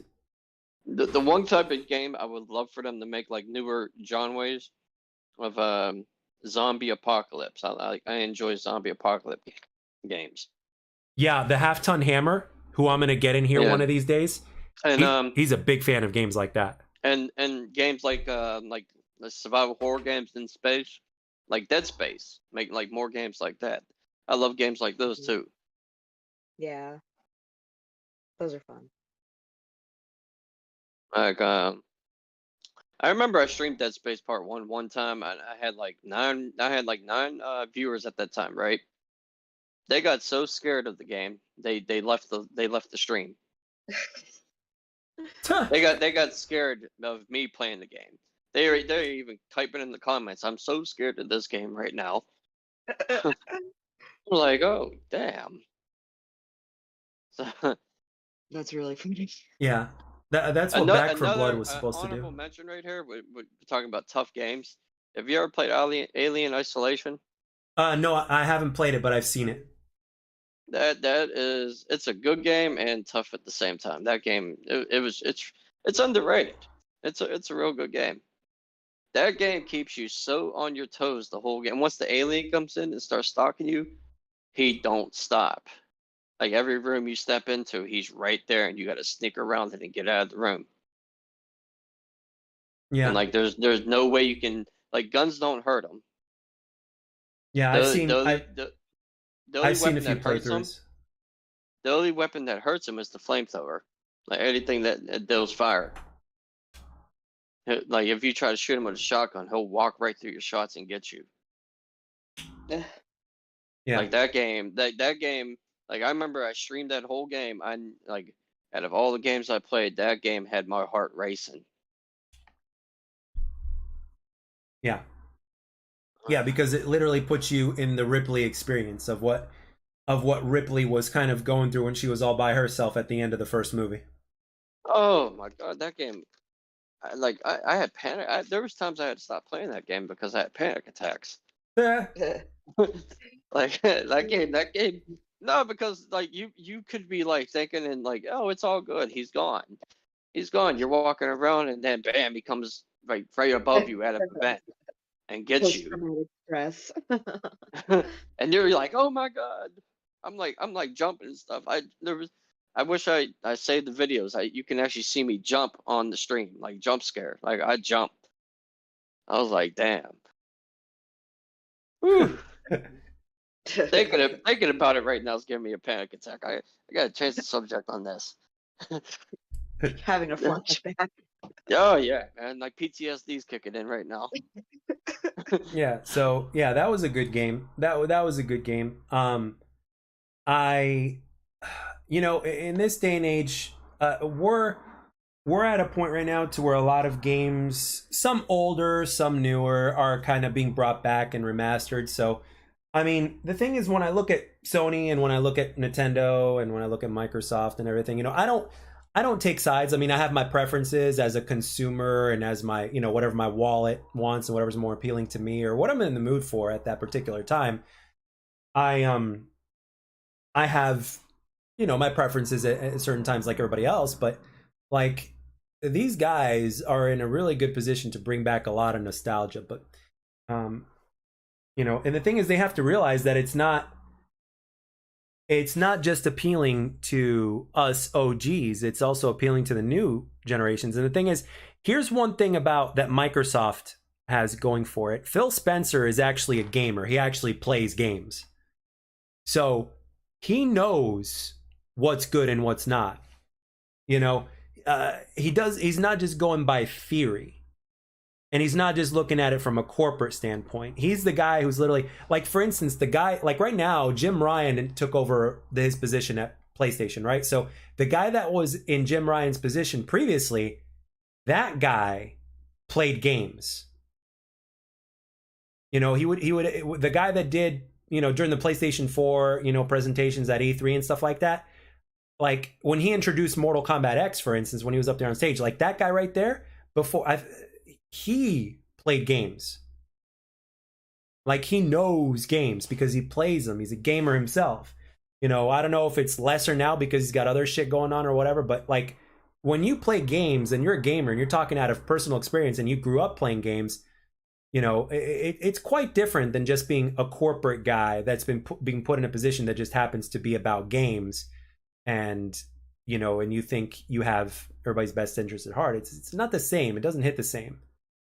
So that is one huge advantage that Microsoft has over Sony in that aspect, is that like this guy knows games. So if there's something, like if there need to be a few strings pulled and stuff like that, and of course because they've got more money, Microsoft can make things happen that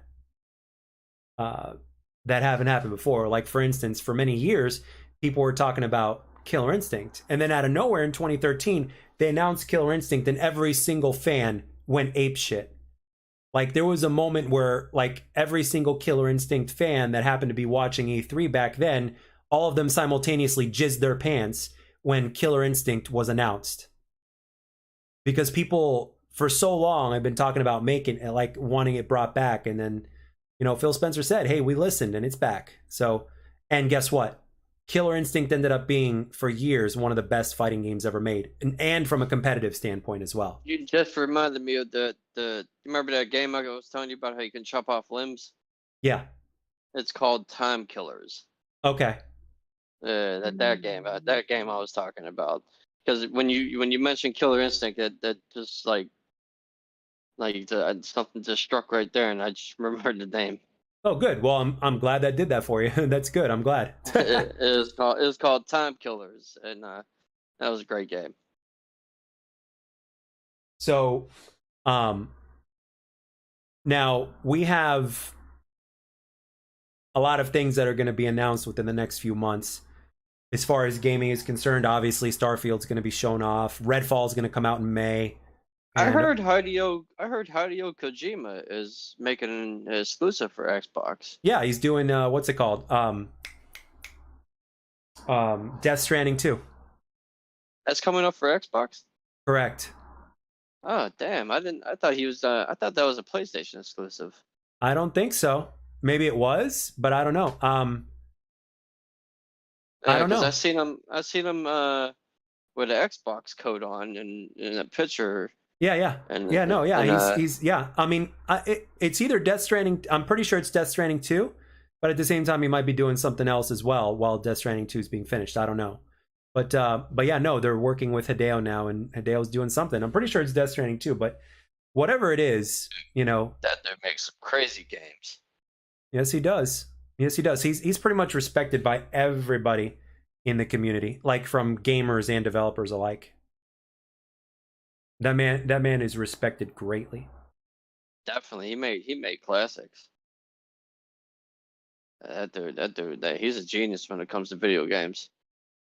Yep, he is, and you can't take that away from him. He's definitely come a on, genius. In Death Stranding Part 1, he made poop a weapon. Like he made it into a hand grenade in Death Stranding Part 1. It was that was weird and interesting at the same time. And and the funny thing is, it all started with a game called Metal Gear Solid. Yeah, not only he started with the poop bombs, just like your weapon in Death Stranding Part 1, your ammo was your blood. Like you had weapons that you needed blood to shoot a certain type of assault rifle in the game. Yeah, it was that whole game was crazy. Yeah, I see a lot. I can see why a lot of, especially casual players, would find that very very appealing. Stuff like that really appeals to a lot of casual audience players. And Death Stranding, if you played that game on your birthday, there's an Easter egg where when you go back to your hideout, your house where your dude lives, Mads Mikkelsen comes in and sings "Happy Birthday" to you. That's cute. It cuts to a cutscene. It's the Easter egg. You got to play the game on your birthday because when you first load the game, when you first go into the game, it asks you when your birthday is. So if you play the game on your birthday, it will go to a cutscene of Mads Mikkelsen singing "Happy Birthday" to you, and you'll have a cake on the table. Oh my god, that was the coldest thing ever. And I remember playing that. I'm like, did Mads Mikkelsen just sing "Happy Birthday" to me? That's actually clever. That's actually clever. Yeah, that made my day. I was like, damn, that just made my day. Mads Mikkelsen sing "Happy Birthday" to me. That's awesome. That's cool. Yeah, I could. Yeah, I think anybody could. Could get a little kick out of that. I don't see why not. That's awesome. Yeah. Yeah, that was like that caught me completely off guard. I was like, this game is awesome.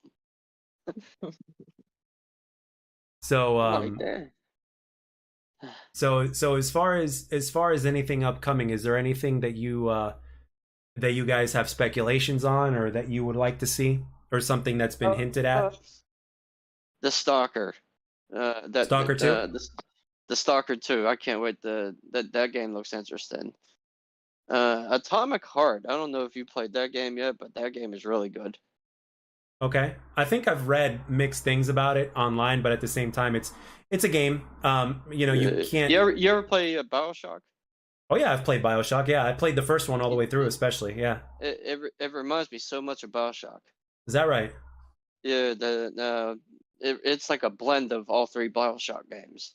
It reminds me so much of Bioshock. Is it a first-person shooter? Yes, Okay. it's a first person. Pretty. It's a. I'm feeling it. Like I'm on chapter 7 right now. It's a like that's a game I would suggest if you're looking for a game to play. Definitely give Atomic Heart a try. No, I'll have to put it in my backlog because I've still. I mean, I beat Devil May Cry 5, but I'm also trying to finish my Devil May Cry tradition of beating the game on all difficulty levels. But at the same time, it's something you got to be in the mood for. So I just purchased Hogwarts Legacy earlier this week, so I got to get started on that sooner or later. And then what's after that? What else? What else I played? I played some of Wolong and what else? There's something else, and I can't think of it. But I've also been doing these different types of content that I've been posting on because it's like I'm gonna eventually kind of venture out and do all sorts of different things and possibly on another channel. But I'm like I'm putting like bits and pieces of it on this channel because this is where obviously any viewership comes in. So it's like it's good to kind of see if I can get any feedback from that. But at the end of the day, I'm just doing stuff that I wanted to try to do and just kind of putting the pieces together and doing it and just kind of enjoying the process. But yeah, I mean, one of the major things is just playing a whole bunch of different games and getting back into that again because that's how it was originally for me. Like I used to play like literally everything, and the thing is, like I even streamed Batman Arkham Asylum and Batman Arkham City, but the when I beat the game on hard, the achievement didn't pop up. I think it's a glitch or something like that, and it pissed me off. I was like, what the fuck? Because Talking because about Arkham City. yeah, well, and Arkham Asylum. Yeah, Arkham. Yeah, they both had glitch problems. There's trophies I should have got that I didn't get. I think it's only for the remaster though. It's for the Return to Arkham, not like the original. I'm talking like the Return to Arkham. I think those are the only ones that are glitched. I think could be wrong, but that's That happens to a lot of games. Like Fallout 76 had a. There's a couple trophies on that game that was glitch for me. so. So would you say okay? So Fallout 76 is a first person shooter, correct? It's both. You can go third person or first person. Okay, well that's always a good option. Would on a scale of 1 to 10, how much would you say there is to do in the game? When it runs smoothly, I would give that game like a 7 or 8. No, I wasn't talking about like the whole grade of the game. I'm like in Uh, terms of things to do, like content wise. On a scale of 1 to 10, where would you grade it? Content wise, I'll give it a 6. Okay. After you beat story mode, it's pretty much all you can do is events and try to find strong weapons and build your house. You can build your own house in the game and everything. So I What? give it about 6 Okay. or 7. So I have a question for both of you, and you guys are different types of gamers and you fall into different types of categories. So as far as watching is concerned, right? Because we live in a day and age to where watching people play games could be very entertaining as well. What kinds of games do you particularly enjoy watching? Like it could be many types of games, but like what, in your opinion, like stands out? Hmm. I can watch any game as long as it ain't Final Fantasy. I can't. This Final Fantasy is probably the only games I cannot watch. Have you ever played Final Fantasy though? No, I tried, but I never had the patience for it. Gotcha. Because it was like because Final Fantasy that was a straight up RPG. Like there was no action in it. Action. It was not an action RPG. Like I could play action RPGs, but a straight up RPG, I can't do that. Okay. And I can't watch Hmm. golf. I can't watch golf games. I I I I don't disagree. You know, I mean the thing is, but at the same time, I think the people that play golf um, are probably the majority of people that watch it. It's not. It's Definitely, Go ahead. Definitely not baseball. Right. Definitely not baseball. I see. I But see where you're going with this. but as it comes to watching games, I'm very open-minded. Besides Final Fantasy, golf, and baseball, I would pretty much watch any game. Like if any game. So, Laura, what about you? Well, I love watching people explore worlds, and I like watching people build things. Like I like watching people do dumb stuff in Minecraft and in The Sims. Um, but I really like watching beautiful games. Like I still actually play this game on Steam. It's called Abzu. Abzu. I don't know if I'm pronouncing it right. But it was like years ago. It was like 2016. Is a really old game. But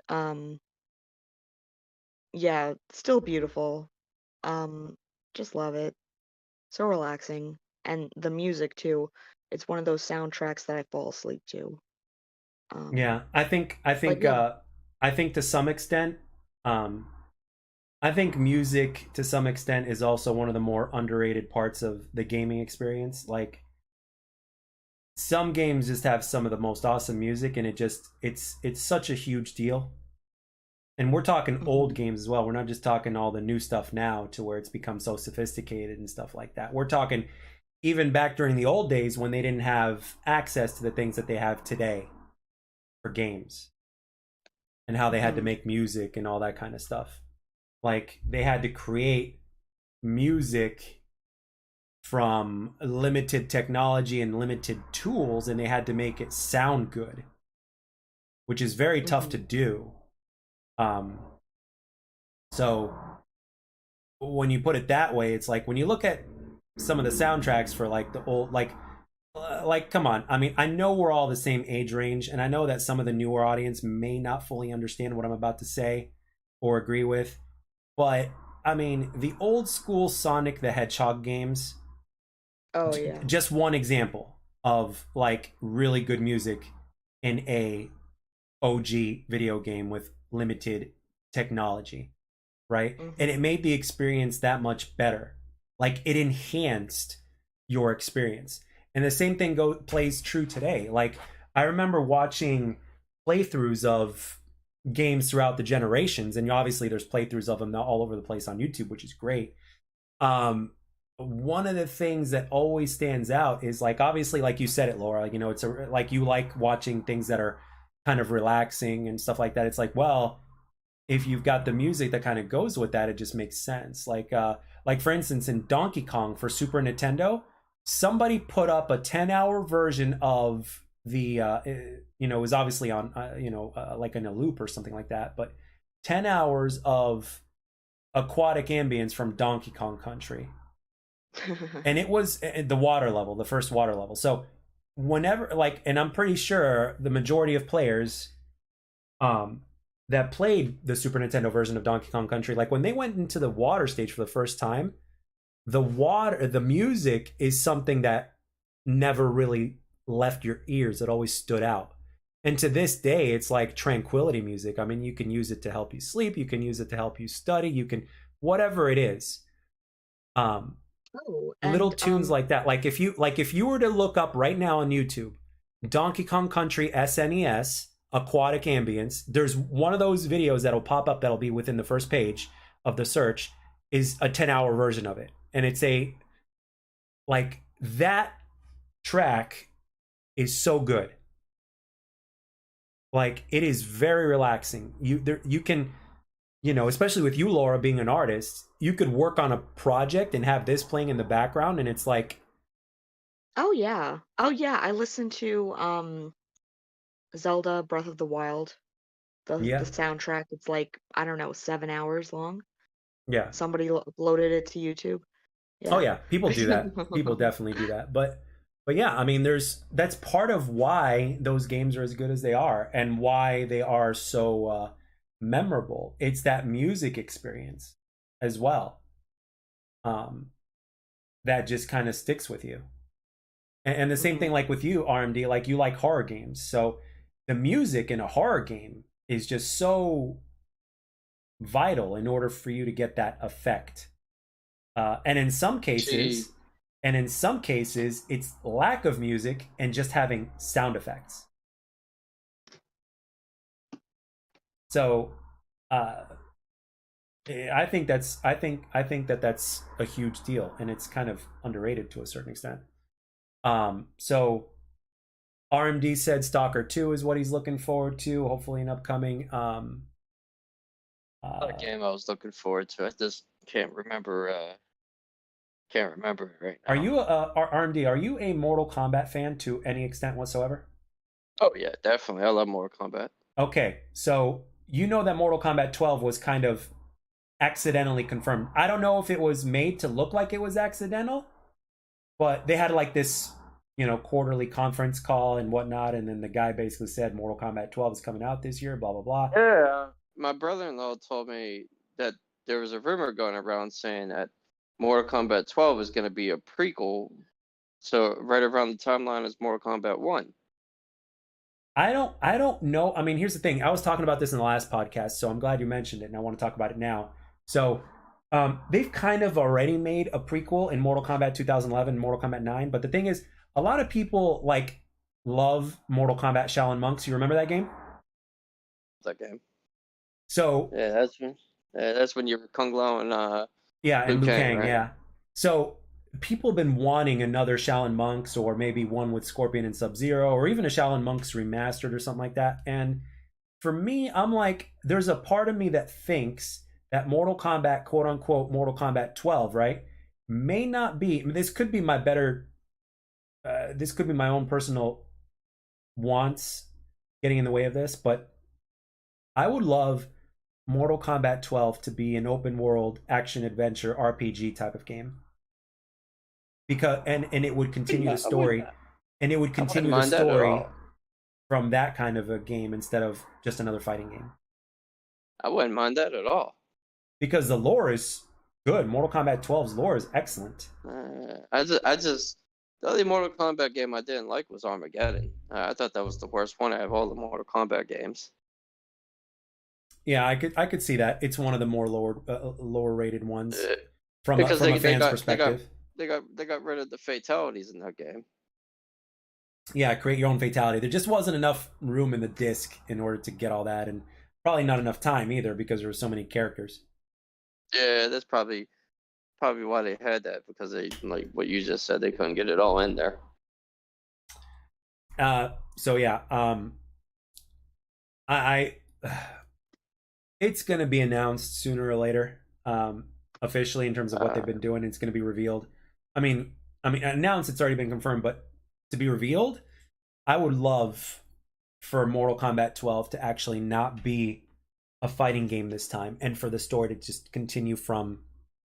Like more open, like actually make it an open world game. Yeah, that'd be kind of cool. Who, NetherRealm is. who would who would you pick as the main protagonist in it? Oh shit! Like if you had to pick, if you had to pick out of all the characters, Mortal Kombat, Yeah. who would you pick as the main protagonist and the main antagonist? Okay, the main protagonist, because Liu Kang has basically taken over for what Raiden has done now. Liu Kang is the Thunder God, if they're going to continue with that.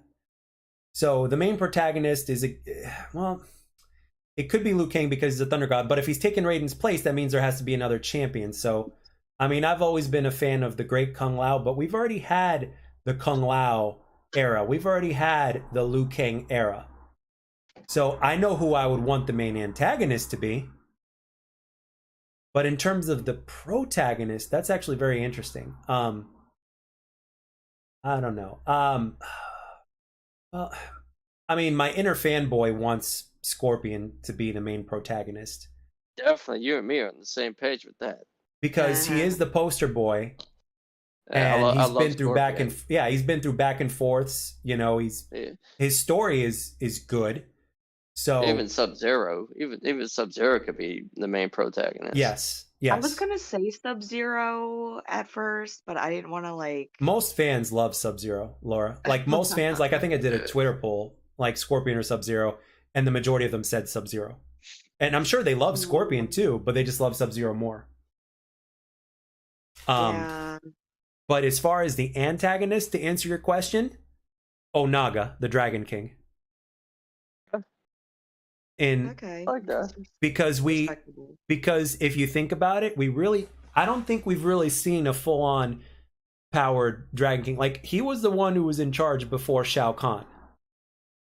You know, he was the man before Shao Kahn. So we've Hmm. seen the main antagonist in Shao Kahn. We've seen Quan Chi, Shang Tsung, Shinnok. Now we obviously saw what's her name, Chronica. So, um, so for the Could be. antagonist, yeah, I mean, it could be Onaga, but I would like for me personally, my inner fanboy says Onaga, but the story from a story perspective, it's like okay, we got rid of Chronica, and she was higher than an elder god, so it's like which Ed Boon himself said, by the way. So it's like, are there any other people out there besides Chronica that are more powerful than elder gods? So Chronica was in charge of time, so it's like okay, what other antagonist could there be that'll be in charge of some other form of something? I don't know. You could throw a curveball in there and add Quan Chi into there. Quan Chi right now is dead. Oh, Scorpion himself decapitated him in the story. yeah, definitely. They're not bringing him back for 12. Well, at the same time, you know, no Mortal Kombat character is really dead. I mean, they can always find ways to bring them back and all that kind of stuff, but as far as the story perspective goes, like apparently he's like dead in MK11. So um Mm. it was either MK11 or MK10, I don't remember. But I think ooh, I think that was 10. yeah, I so think. Quan Chi's been dead since 10 and they didn't bring him back in 11. So I don't know. I don't know. And at the same time, he was one of the two antagonists in Deadly Alliance, and he was an antagonist in Mortal Kombat 4. So um, we've kind of had that era, and obviously in Deception we did have the Dragon King, but he never, like, we just had him briefly. We just had him once, and then that was it. So He didn't get a fair shot. He definitely deserves another shot. That would have been my pick for antagonist, Naga. yeah, that's another Oh, thing. I would definitely. like to see a full out Onaga. Protagonist, I would like to. Of course, I can always go with Scorpion, but it's technically Scorpion became a god in one of the games, right? Yeah, and in the sixth one, he basically became kind of like a god. Yeah, So I wouldn't make him as the main protagonist. I would make him as like since like Raiden is like not really there anymore. Scorpion became a god. You can put him in like the Raiden type as the secondary protagonist. yeah. But the problem with that is they did that with Liu Kang at the end of 11. Uh, he died in 11, right? He's the new Raiden basically. Oh yeah, that is right. He inherited Raiden's powers. So Didn't Raiden turn evil? he was, but not anymore. Right now, Raiden is human, just like you and me. Oh, okay. So um, so There's yeah, Liu so many Kang Liu Kang characters is Liu Kang is basically Raiden now. from the protagonist side. There's so many characters you can choose from. It's like the bad guys. You can always go with Shao Kahn, but we already see him as the bad guy numerous times. Yep, and he Same with was and he was a good one. Same with Shang Tsung. We already seen him numerous times. Yep, Oh, Naga was only in one game. yep. But he was mentioned, but he was only in one. Yep, he was only in one game, and I don't think we even saw a fully powered Onaga. At least I don't think so. You know, because he wasn't Uh, he wasn't supposed to look the way he looked, but the reason why he looks the way he looked was because he was fused with reptiles' DNA or something like that, something along those lines. Mm. and you can't bring back Shinnok because he's dead now. Yeah, and they already used him a few times, but it's There's it's like They can always create somebody new. They can always create somebody new. But in terms of people that we've seen, I would say, yeah, I would say Onaga would be one of them. But I don't know, man. There's just so many characters. I would honestly say they could always give us a twist and make one of the main antagonists be like an antagonist somehow. I don't know, but I don't know if that would mesh well with the story. I don't know if it would just be too like Oh just yeah, throwing. be like the That's like throwing anti-hero. shit to a wall and see how well it sticks. You know? One Well, character yeah, I you could do like the hero becomes the villain, lives long enough to become the villain. Yeah, That kind they've of kind thing. of done that because Liu Kang became a revenant, like a zombie, or a Yeah. revenant, and Katana, same thing. Jade, same thing.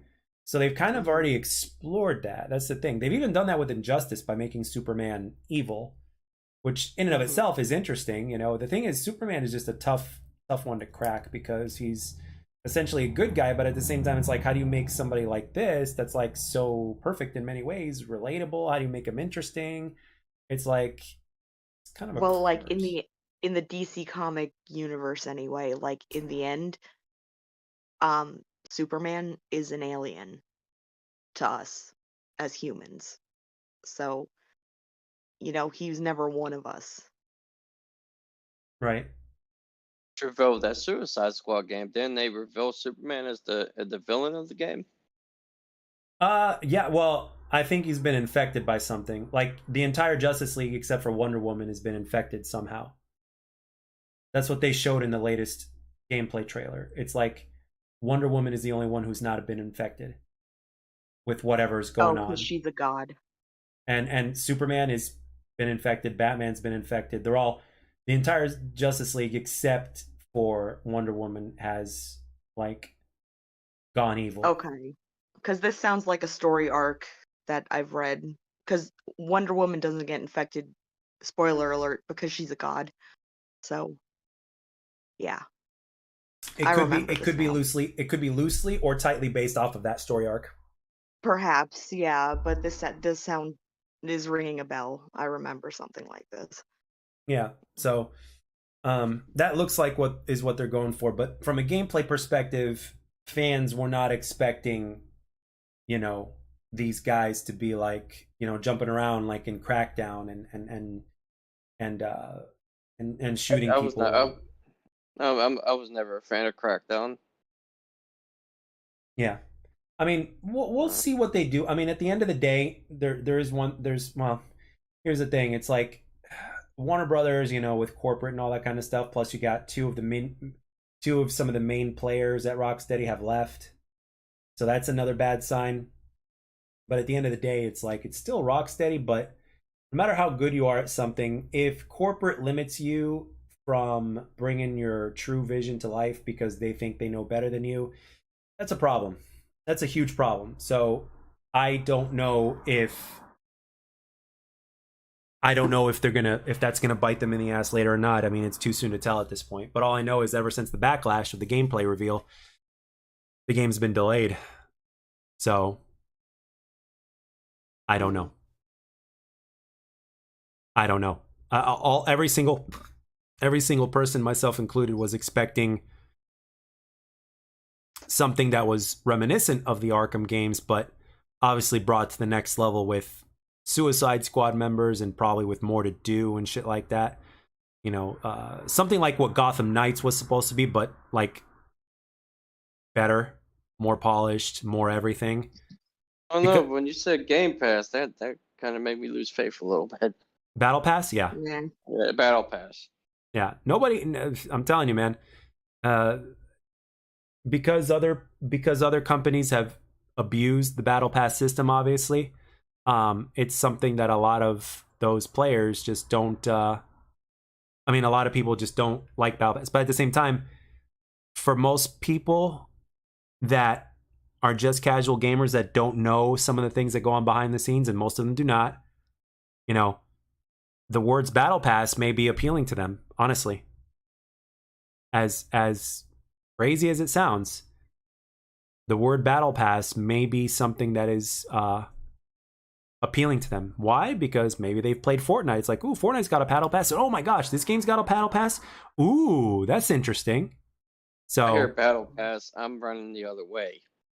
yeah, but you're not your average casual gamer either. Uh, You know, you've seen, you know about this what shit. So most people what do not. what Fortnite does to little kids? It's sickening. They get so addicted to that they steal their parents like debit cards and stuff. Yeah, yeah, Like I need the John Wick skin. yeah. Or this skin or that skin or blah blah blah. Yeah. Oh, they got Patrick Mahomes in the game. What the hell?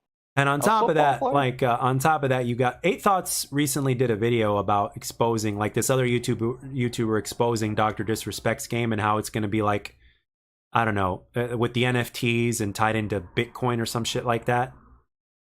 So it's like Oh, anytime, I forgot. I heard about that. yeah, About anytime, like obviously, it's like, and the same thing goes with Nade Shot. Like obviously, Nade Shot and 100 Thieves are making their own game and shit like that, but it's like, these guys are about the money first, so it's like, and I know Nade Shot had like, hard times growing up and shit like that, but he's in corporate now. He owns a multi-million-dollar company and stuff like that, which he's at the head of, and he's been successful for many many years. So it's like, are you trying to do what Activision did and become a billionaire? Is that the next step? Is that what you're trying to do? Or do you actually have gamers' best interests at heart? Because the thing is, when you've been exposed to that level of success after a while and you see what some of these other guys are doing, it's like you want to be as successful as these other guys. So what are you going to do? Rinse and repeat what they did. Like if you look at what Nate Shot has been doing so far. Like obviously, Hex did what Hex did, and then Nate Shot is basically following in Hex's footsteps. If you think about it, he's got his own team now. He's doing what Hex is doing. Nade Shot right now is farther than what Hex was at 10 years ago. Doctor Disrespect helped make Advanced Warfare. Yeah, he did. He designed a few of the maps. Yes. Anybody that worked on that game, I don't trust them. Mm. Yeah, weren't they the first ones to incorporate the skill-based matchmaking? Yep. Yeah. Anybody that works with Sledgehammer Games, I don't trust them. But to be fair though, for that game, the maps were good. Like if you go back and you look at Advanced Warfare maps, even with the advanced movement and in the verticality and shit, the maps in that game still beat the shit out of the maps that we've been getting from Modern Warfare 2019 up until today. The Call of Duty, how it runs now is it's terrible from the bottom up. Yeah. I heard when you play multiplayer now, you don't start with your perks right away. Nope. At least not all of them. And like I heard, you get your third and final perk at the end of the match when it's about to end. Yep. And I'm like, as soon as I heard that, I was like, "What the hell? That's not Call of Duty." Nope. I think I'm not defending these guys by any means, but I think the people that are working on the game now just don't know anything about Call of Duty, or worked on different games that were not Call of Duty.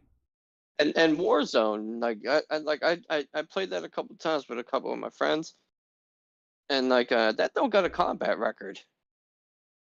Like, there's no combat record in when you play Warzone now. It's just like you play it for nothing. Yeah, I mean, at the end of the day, combat record is it's not as important as like game content and the quality of that game content.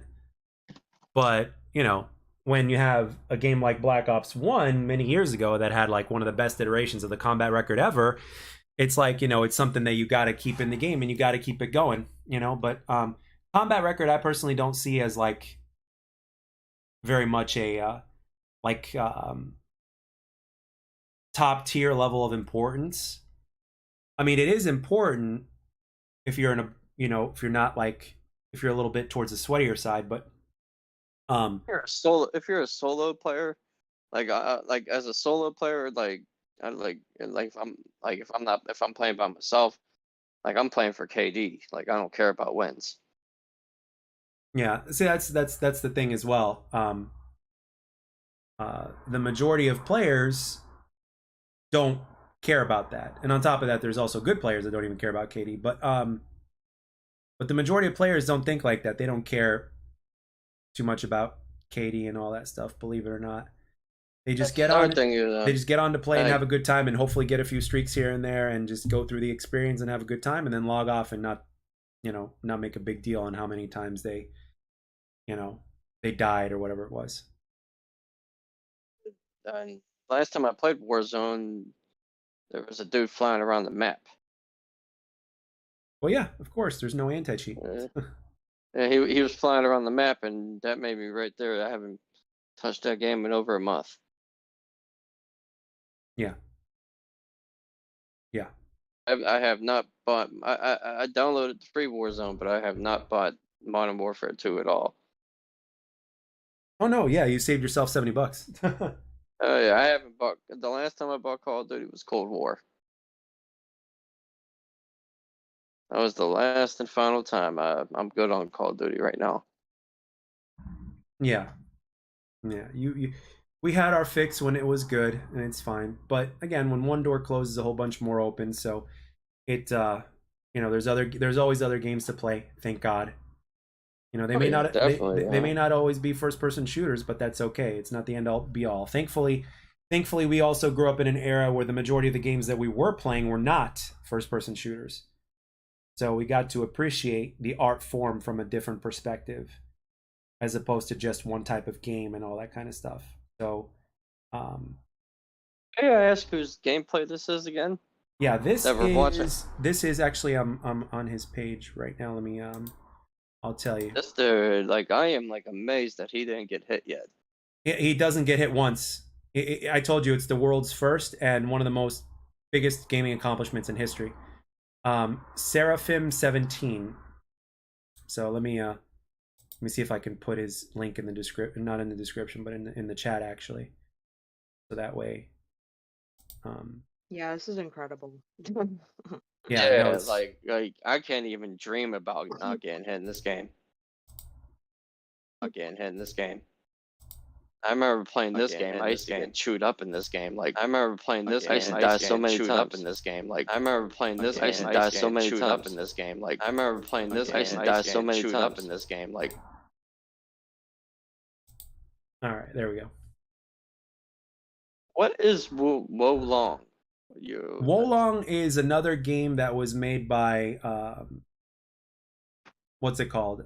These guys that made Ninja Gaiden, and it is it's a Souls-like game, action RPG style, and it's about parrying as well. So parrying is a big part of it. Timing the attacks and counters and stuff like that. But it's hard, especially that first boss. I'm stuck on the first boss because there's two parts to him. The first part is all about the parry, thank God, and I was actually able to get past him easily because I can time it right. But the second part is all about defense, and it's like two bosses, one right after the other while you have your one life, and this is a hard game. So, they say you get past that first boss, you should be good to go for the rest of the game. So. And it's based off of Japan. It's Japanese, so you've got that as well. So it's also going to remind you a lot of Neo or whatever it's called. So played Neo, it will be somewhat familiar. So is this dude playing on console? Yes. Holy hell, he's that good. Damn. No, yeah, he doesn't get hit once. This entire man. Oh my God, man. Yeah, that's skill. Yeah, no, it's an amazing accomplishment. One of the most impressive things I've seen. I haven't seen everything through and through, but it's like holy hell. Because Ninja Gaiden 2 was that game. The director himself said when they were developing it before it came out, he said that only in the world, only about 1,000 people will be able to beat the game on the hardest difficulty. And then here you have one guy that beats the game on the hardest difficulty, but doesn't even get hit once. It's one thing to not lose a life, like no death, but it's a whole other thing where it's like you're not getting hit once. That's amazing right there. Yeah, it's and about I thought people playing Mega Man games. I've seen people play Mega Man games without getting hit. This is like like unbelievable. Yeah, no, he doesn't get hit a single time this entire gameplay. I know, look at this shit. Yeah, it must have taken him a long time to be able to do it too, because the Ninja Gaiden 2 came out in, I don't know, when did it come out? Like 2006 or 2008 or something like that. I don't know. If he can no hit this game, then he can pretty much no hit every game. This game was tough. Oh yeah. Mm. Let's see. Release date. The release date was June 3rd, 2008, and he did this 3 years ago. So he did it in 2020. 2020. Yeah. I ain't messing with this dude on single player games. Yeah, no, this guy's a legend. One of the greatest gaming accomplishments in gaming history, period. You know, this takes a lot of time and dedication, and he did this live. He did it on live stream. Wow. Yeah. He did it live. That's scary. So think about these games. These enemies don't move in one pattern, so no, they don't have a certain pattern. No. So he's like pretty much just doing this, you know, like whichever way they're moving, he's dodging them. Yeah, pretty much. I couldn't even dream about doing this. This is that's crazy. I'm sick. Yeah. Yeah. No, some people are just very like he probably practiced this shit nonstop. Like he knows this game in and out, and probably the best player in the world at it too. But it's like he probably knows what enemies are gonna pop up and everything. Oh yeah, and from where and all that shit. Yeah. And he's good with like homework. He's good with like many weapons as well. That's another thing. He's good with like many weapons. He's not just good at using just one weapon. So I'm like, you know, I tip my hat to this guy. Oh, definitely. This dude, he got my respect. All right. So we are approaching midnight, and we've been going at this for 2.5 hours now. So I'm going to basically call it here. So the next one will be, you know, whenever it will be. Obviously, I'm going to try to do this every weekend if I could. And I am talking Fridays, Saturdays, and Sundays as well. I'm going to try to keep that schedule. And for those of you guys that are tuning in, you know, I'm also doing different kinds of content because, again, I will be venturing out into maybe creating new channels and stuff like that. And I'm just putting a taste of what I have in mind on here because that's where the viewership is and stuff like that. So, but it's a lot of fun at the end of the day, and I enjoy it. And I am playing different games now as well, so it's like it just makes all the sense in the world. But all in all, I want to say thank you to RMD and to Laura for joining me today. It's always good having you guys here, and it's good that I had both of you today at the same time. It only gives, and the thing is, all of your guys' input is just so valuable in your perspectives because you guys represent like members of the gaming community from different viewpoints. So we can't forget, you know, that it's not just one type of gamer out there. There's like so many different kinds of gamers in all sorts of different categories with all different perspectives. So, but I left a link in the chat to this guy's channel over here for the gameplay, and his shit is just amazing. So again, he beat this game without getting touched once. So it's one of the greatest gaming accomplishments ever. So, but yeah, I'm gonna call it here. It's midnight, and it is Sunday. So thank you very much to both of you for joining me today. And again, if there's anything specific you guys want to talk about in the next podcast, you know, you just let me know and we can make that a main thing as well, because, you know, there's always new ideas popping up and stuff like that. And I'd love to hear everything. So thank you for joining me on this, guys. I really appreciate it. For having me. Always. Yeah, this always. was fun. Always. Yeah, so I had a blast. This was real fun. All right, then in that case, we're gonna do it again, and we're gonna do it on a weekend basis for now because most of us are busy during the weekdays. I want to try to get as many of these in as possible, but I understand that there are, you know, not everybody's on the same schedule. So I'm gonna do as many of these as possible, but at the very least, you know, I want to do it every weekend. I obviously don't want to do it alone because I think too much of just me would be asking of too much of anybody as far as the people that watch my stuff is concerned. So, and at the same time, when you do a podcast, it's always good to have one other person. It's kind of like, again, I'm not comparing myself to any other podcaster like a Joe Rogan or anything, but if you were just listening to Joe Rogan, it wouldn't be as interesting as Joe Rogan and another guest. So it's like, even though you guys are pretty much like co-hosts, it's kind of like the same. It's the same kind of perspective. It's like, you guys are the other voices. You guys are the ones that are the other side to that coin. So, if you guys are down to do this every weekend, I'd love it, and I'd also be honored. And again, it plus it gives you guys like at least like 4 to 5 days of like thinking up of anything you want to talk about, as far as gaming and entertainment stuff is concerned. And we may also do stuff covering movies as well. We can do a podcast where we do talk about gaming. We can also do another one where we talk about movies, and then there's, and then we could do some other shit or something like that. I don't know. But yeah, Yeah. I'm all about it. So, you guys let me know if there's anything you want to discuss or anything like that, or something you want to bring up. Like, in other words, if you guys were like full on in charge, and if this was your channel, it's like, what would you guys like to talk about? And it's like, okay, we could do that. We can definitely add that in. So, yeah. So you guys have all my stuff. So just keep in touch, and then we will, we'll start again. Probably we can do it if you guys want next Friday, and then next Saturday, and then next Sunday, or however it is that you guys want, whenever you guys are available and all that stuff. So, with that being said, is there anything that you guys want to say before we close today? Well, my friend Maggie, she did some music actually. She composed music for this mobile game, and I think it's literally called Cats and Soup, and it's just cats making soup.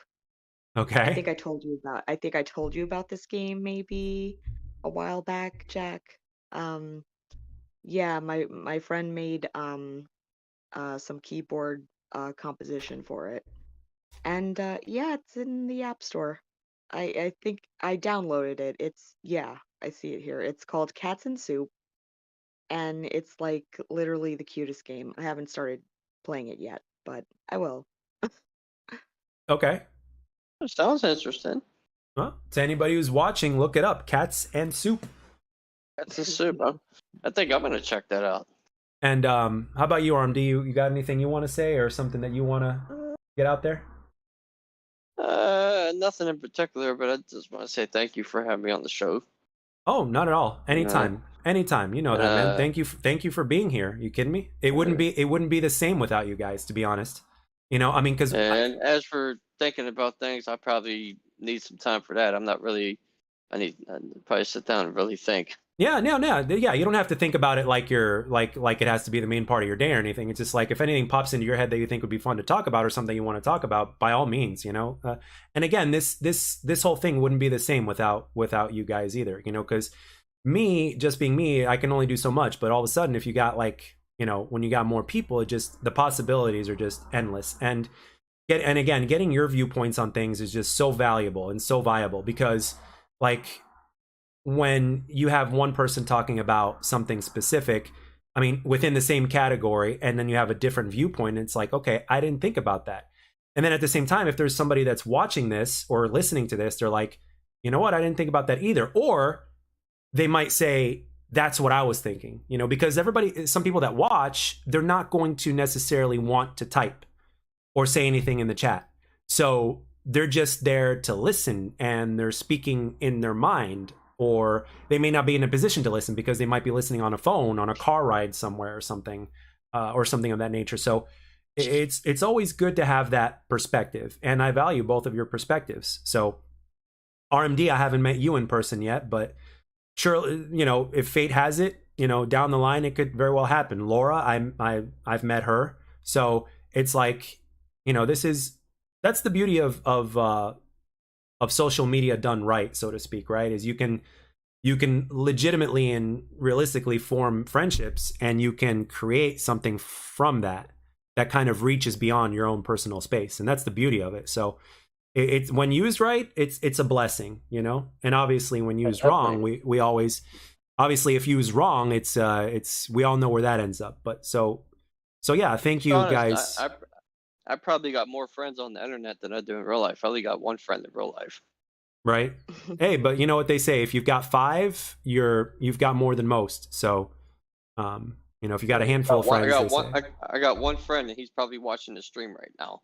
well, tell him I said thank you very much for watching, and you know, and who knows, maybe we can have him on here. You know, we can have, you know, I don't want to go more than 4 people for obvious reasons. So, but we can always, you know, we can always swap out, or we can always, you know, the different perspectives are always good. You know, we can get them on here as well. It's always possible. And one day I'm going to try to see who's a real life friend as well, and see if I can get the half-ton hammer on here. So eventually he will. Eventually he will. That guy's he's gifted. He's got a voice made for this shit. Trust me. Yeah, my friend Jeff, if he's watching, he created a Mega Man game off Project Spark on Xbox.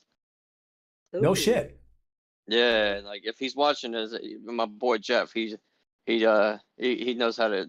He creates game. You ever heard of Project Spark on Xbox where you can create games off of it? Yes. Like he made an open world 3D Mega Man game, not 3D, open world Mega Man game off of it. Shit. Wow. And like it's a app where you can create video games on it. Like you can adjust like the frame rate. It's called Project Spark. It's only on Xbox. All right. Is it like Steam? Like I don't know if it's on Steam. I'm not sure. It might be because Steam and PC and Xbox are together now, right? Yes. Yeah. Yeah. So if it's on there, it's probably on Steam too. But it's called Project Spark. If it's not on Steam or PC, just YouTube it, and you can create your own video game on it. Well, that's cool. Like you can do the frame rate, spawns, and everything in the game. Interesting. Well, if he's got made a Mega Man. Okay. He made a Mega Man game. If he's got a capture device and if he's able to record at least an hour of it, I could use that as the gameplay background for one of these episodes, and I can just kind of put it in a loop or whatnot, and you know, if people are going to see it, whoever comes in is going to see it, and like, what's this? And then we can tell them what it's out, and then they can download it and all that shit too. So you got a capture device, and if you're able to do like, you know, at a decent quality, I could put it on here in one of these episodes and show it off. I'm not sure if he has a capture device though. Okay, well if he does, because he's not done with the game fully. He's still working on it. Okay, well whenever he's finished with it, or if he's got a decent amount of it that he feels like showing off, just you know, we can make it happen in one of these future episodes, and we can have that in the background, and people are gonna be like, "What's this?" And I'm like, "Well, this guy created this, and there you go." He did pretty good. Like I went down his house one day. He was showing me all this kind of stuff you can do with it. It's like you're actually making your own game. Like you got like every tools are on it and everything. I like it. I like it. You got some really creative and talented people out there, you know. And he made like a Halo. Like the board reminded me of like a Halo, something like you see like a Halo map you see in multiplayer. And it's Mega Man, and he has enemies on there and everything. Okay. Like he pretty damn good. He's just gonna work out the glitches of the game. That's about it. Okay. Yeah, because like for this stuff, you got to get everything down, damn near perfect, so it don't glitch out. Okay. If you're it's called Project Spark. Look it up. You can create your own video. You can create video games off of it. Okay. And another cool thing before we go, because we've been going at it for nearly 3 hours, is I think especially like at late nights and stuff like that, especially on weekends, like let's say on a Friday or a Saturday specifically, more than anything. I think I have a handful of people that watch my stuff that are from the other side of the pond. So on one of these late nights, I mean, we're probably gonna get some people that are from Europe or something like that, and from totally different time zones that are in here. So that's gonna be cool and interesting, because sometimes whenever I do these super late night streams, I'll get people in the stream, and they're from the other side of the pond, which is also going to be cool. So, that sounds good. so anyway, again, thank you very much for you guys co-hosting this with me, and then we will of course be in touch, and then we can do hopefully another few of these over the next weekend, and just enjoy the process. And again, any main topics you want, let it be known. And if anybody sees this afterwards or anything like that, there's anything you want to be talked about or whatnot, just let it be known in the comments section or whatnot, or in the chat afterwards or something. And